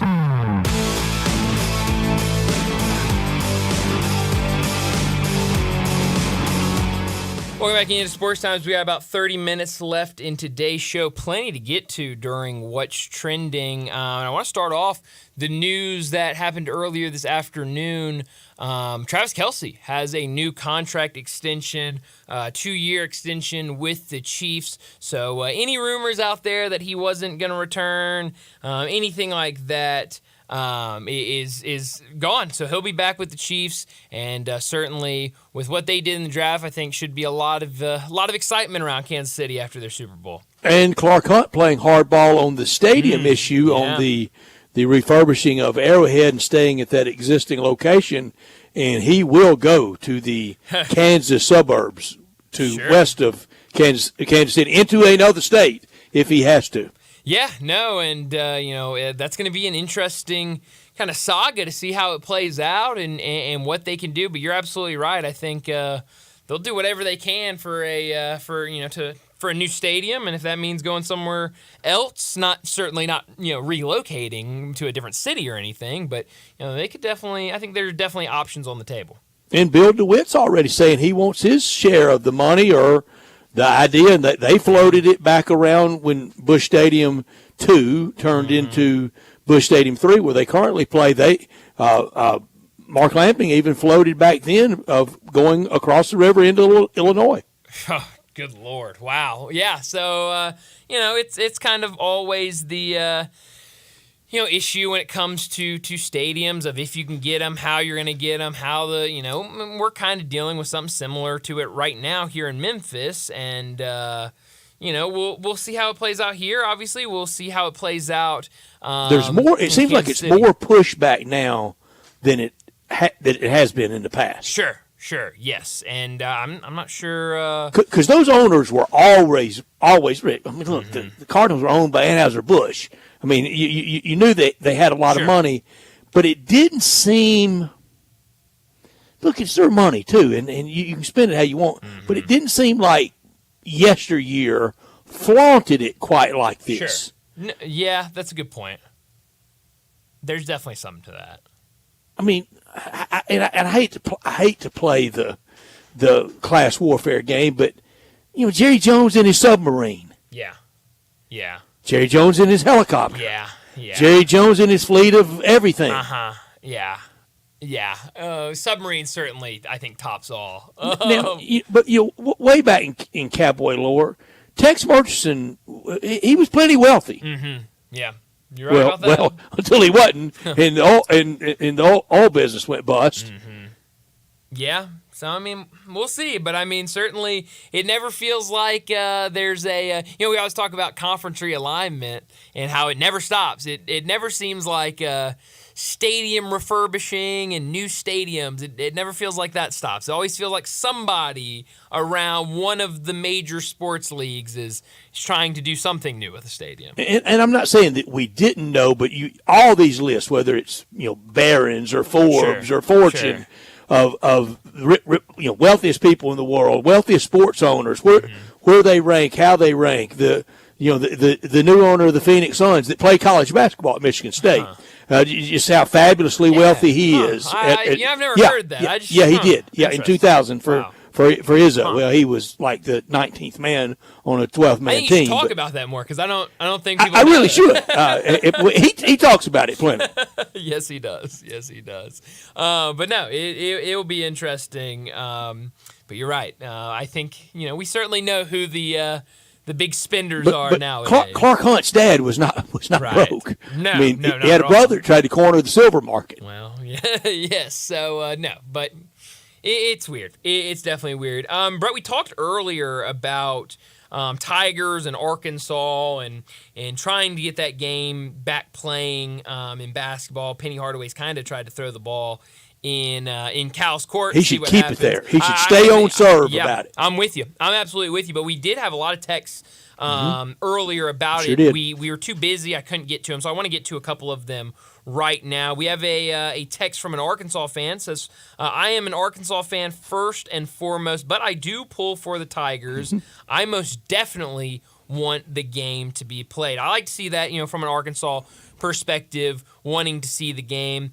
We've got one that says, would love to see Memphis play Arkansas. I will never forget when Memphis met Arkansas in the NCAAs, seeing Todd Day with a towel over his head crying. Loved it. 92 in Milwaukee. And then we got another Tiger fan says, don't really care either way. If they play it, they play it. If not, you just move on to another team that Penny Hardaway's put on the schedule. And I think as much as I do want them to play Arkansas, it does seem like if Arkansas is not there, Penny Hardaway will put a good opponent on the schedule. I see and hear some of that.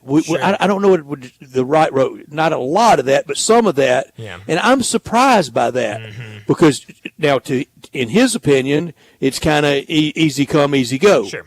Well, not playing Tennessee. No. Not playing Louisville. No. not playing, and I don't know if the yen to play Kentucky is what it was with Big Mean Cal there. Right. Not playing the big cross country thing with UCLA or Kansas or North Carolina and Duke. Right. So who do we just easily plug and play? Yeah, well, that's good. And kind of been through the SEC thing. I went over all the teams really over this last 5, 6, 7 years straight. The Penny Hardaway years, he's played just about all of them. No, you're absolutely right. We talked Anthony Edwards in that game, the home and home series with Georgia. Yeah, no, that's a good point. And so there's a lot more texts in here, and a lot of them are saying that they want Texas do anything for you? Oh, absolutely. To play them? Would me too. Absolutely. I think there's still teams out there that I would love to see Penny Hardaway get on the schedule that aren't like the traditional straight up bluest of blue bloods like Duke, Kansas, North Carolina. I do think there's still teams out there that if they got on the schedule, I'd say, ooh, that's a big time game. The sentiment, and it's a lot of that out there too, of that Arkansas, the one you read from the Arkansas fan that talked about Arkansas through and through. No doubt who he's going to be for when they play, right. But he has that softer spot, that affinity, kinship, pulling for the Tigers. We used to have a lot of that, and it's so ironic. The person that I thought most destroyed that is now the coach at Arkansas. When he was the coach at Memphis, his words, direct quote, "We do not want you dual loyalty fans. We don't want that Tennessee football fan that's clad in orange. We don't want you." Yeah. And there's always been, because of the Memphis TV market in eastern Arkansas and in North Mississippi. I mean, well, when I go to Oxford, you know what news I watch on Friday night and Saturday morning I get up and watch Memphis. Sure. That's what everybody watches in Oxford. Right. And even down to West Point and Starkville, you can get so they always had that, and Calipari ruined it. I'm not going to say who, but a person really close to Tigers athletics then, in the middle of it, was smart enough to recognize it and said to me, we were having a conversation about it, and he said, before he's done here, he's going to run off every one of our old friends. Oh, man. Every one of them, and he just about did. I hate that. I do. Yeah, because, I mean, I know plenty of people my age or maybe a little bit older than me that kind of missed that, Cal when that was happening, too young to kind of really take it all in. But they are, went to Arkansas or go to Arkansas or just big Arkansas football fans and don't really care as much about Memphis football because all of their dedication is to Arkansas. But when it comes to basketball, yeah, they love the Razorbacks. But with all of that kind of growing up around the city and stuff like that, they've become huge Memphis basketball fans and love Memphis basketball. I think there is a lot of that, and certainly was a lot of it back then. And I hate that it was ran off by now their head coach. And more students, more graduating seniors than ever from Shelby County going to Fayetteville, because and to Mississippi State, because I think both places have waived out of state, haven't they? I believe so. Yeah. I know. I'm pretty sure Arkansas. I know. And used to at Bridge got expensive. Sure. Just to cross it and get that out of state tab, as we know, at a lot of places out of states, very expensive. Brian, I've told you this. It was a million years ago. Now I know that, but Eastern Arkansas guys could understand it. Wynn, Far City, Mariana, Helena, Blytheville, we could understand it. To try to describe to someone from Little Rock or Texarkana or Fort Smith or Northwest Arkansas, yeah, we like Tiger basketball. It was like the creature of the Blue Lagoon was trying to talk to them. They just couldn't understand it. Oh, that's funny. That's hilarious. It's a long way from Texarkana to Memphis. Sure, absolutely. And they kind of think more Texas than they do Eastern Arkansas, Memphis, Mississippi Delta. Sure, and that's easy to understand. Like you said, way closer to Texas, and a lot more Texas fans, I'm sure, down there. But you're right. One of the great sports atmospheres ever. February '92, Todd Day at Arkansas, Penny Hardaway at Memphis, game at the Pyramid. 92-88, the Tigers beat Arkansas in a classic game. Playing in February, I wish we had more of those games. I want more conference games in November and December and I want more national intersectional games in February. Yeah, no, I'd definitely be for that. I mean, you see all of these big-time games and big-time matchups right when the season starts in November, and a lot of those get overlapped with football and other sorts of things. I'd love one of those, on a Saturday when you can really dedicate it to college basketball, have some of these big-time non-conference matchups. That game in '92, Dave Woloshin tells a great story. It really helped his career in doing national games and doing a lot of ESPN work. The big play-by-play analyst of those days was John Saunders and Jimmy Valvano. Really? And they were set to go. John Saunders gets to town and loses his voice. I mean, can't just open his mouth and nothing would come out. So Dave had to pinch hit and did the game. Had to call it down the middle. Sure, no preference either side. Just call the game, and it runs on used to run on ESPN Classic. That's incredible. Wow, I had no idea. And classic game. Wow. Every possession. Now imagine a 92-88 is a high-scoring college game. Sure. To score that many points in a 40-minute college game, every possession felt like 4th and goal at the 1-inch line. I'm going to have to try to search the deep archives of the YouTube ESPN machine. Classic YouTube and see if I can find when you see Dave, you're going to think you're looking at Jacob. Oh, wow. Yeah, that'd be really fun. So I'll have to try to find that tonight. I found the box score from Georgia and Memphis that Anthony Edwards played in. You want to hear some names? Please. Severe Wheeler on Georgia that day. Love that. Edwards only 13 points that day. The Tigers, Precious Chua, Isaiah Maurice, Boogie Ellis, Damian Ball, Lester Kenyon as starters. Wow. And remember, that game was famous. DJ Jeffries, the late scratch, and noted epidemiologist Brett Norsworthy said that day that was the precursor to about a month and a half later, the vid. Because we know it was in the country, October, November, fall of 19, and this game was on January 4th, 2020. I think you'd probably be right in that. Noted epidemiologist. Of course. That's why that's why you have you, because you're a multi-tool athlete. So, but no, I remember that game very well, and a win for Georgia. Not Anthony Edwards' best game, but it certainly was a win and was impressive to watch him. But let's go ahead and get to a break. When we come back, we'll wrap up today's show with Taco Bell Crunch Time. We are real sports talk. Sports 56 WHBQ.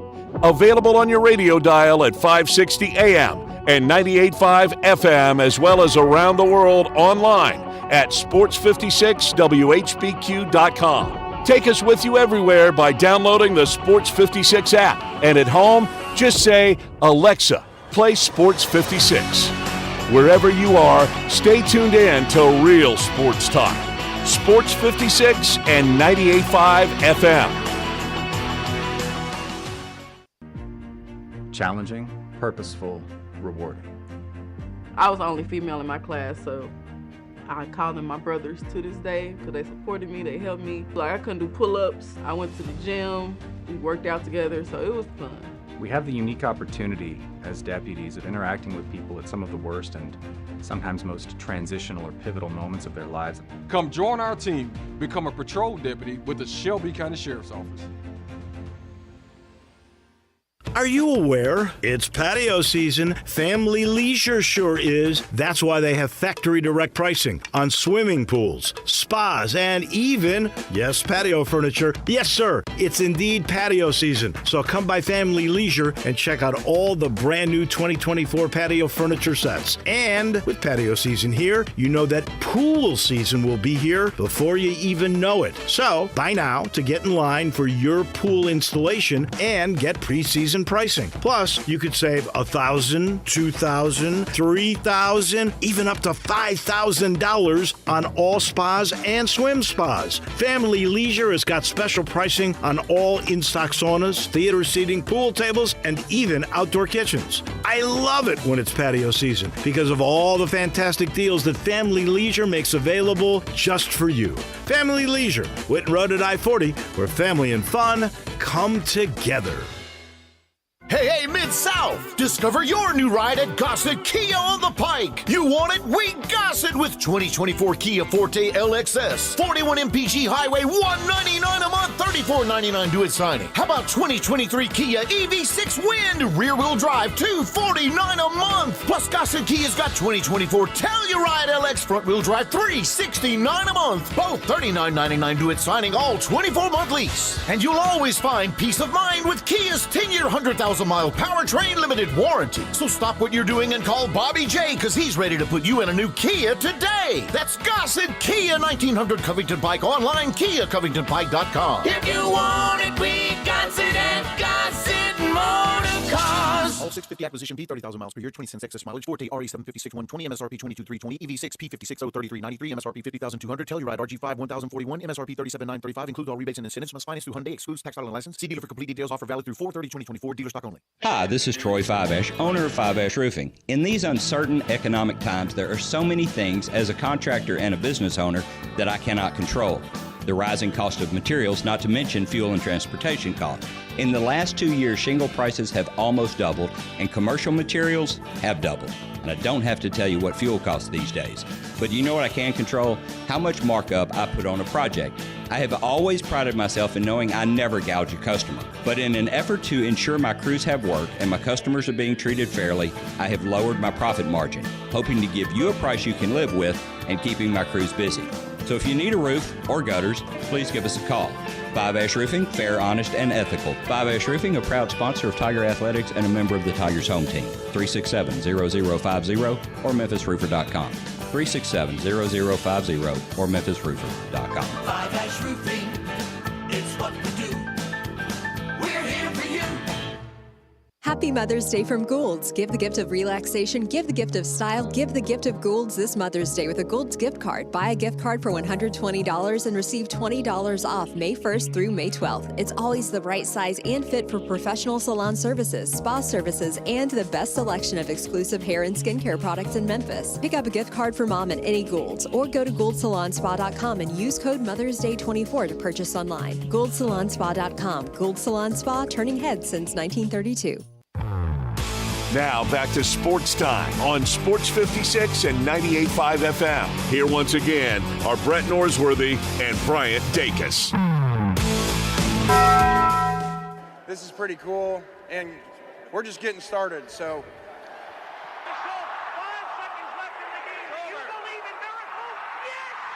Go crazy, folks! Go crazy! This is for all the biggest crunch time. You are looking live. In your life have you seen anything like that? Goodbye! Hello, Haskins. It's obviously crunch time. Hammer, nail, coffin, this baby is over.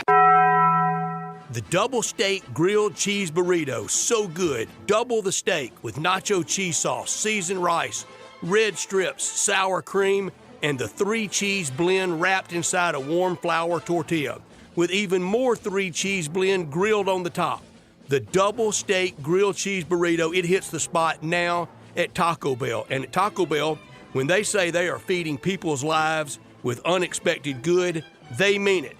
Bowl food you can't get anywhere else. Well, Brett, what I learned today, my beloved Kraken have fired their head coach, Dave Hackstall, and most of the staff. And, this is going to be my first NHL coaching search. So I'm excited. I'm curious to see how it'll play out. I fully understand going into this that I'm not going to know who any of the candidates are. All of the names that are going to be thrown out, I'm not going to know who they are, so I'm probably going to love all of them. Hockey fires that coach a lot. They sure do. So I'm probably going to look at all of these coaching candidates and say, that's the guy. That's the guy. So I have to rely on my friends that are already hockey fans to point me into the right direction, shoot me straight on these guys, and we'll see how it plays out. But a dark day for the Seattle Kraken. 2 years in? No, third year. Expansion franchise. Boy, they're quick, aren't they? They are quick. What I learned, Lane Kiffin with 29 wins is in the last 3 years at Ole Miss, 34-15 in 4 years, and he's never had a first rounder. Only 1 second-round pick. No first rounder, no second-round pick this year. 3 second-rounders since he's been there. And this year, a lot of 5th, 6th, 7th. This is the team that's loaded. This is the team that he can show that he can go deep in the playoffs, but he has proved he can coach. Yeah, no, he absolutely has. And so we'll see. I think you could have a lot of guys from this year's team that will hear their name called early in the draft. What I could have done without, it's got to be the MLB uniform crisis that we continue to see, how it plays out. Now Nike has said that they are going to fix the jerseys.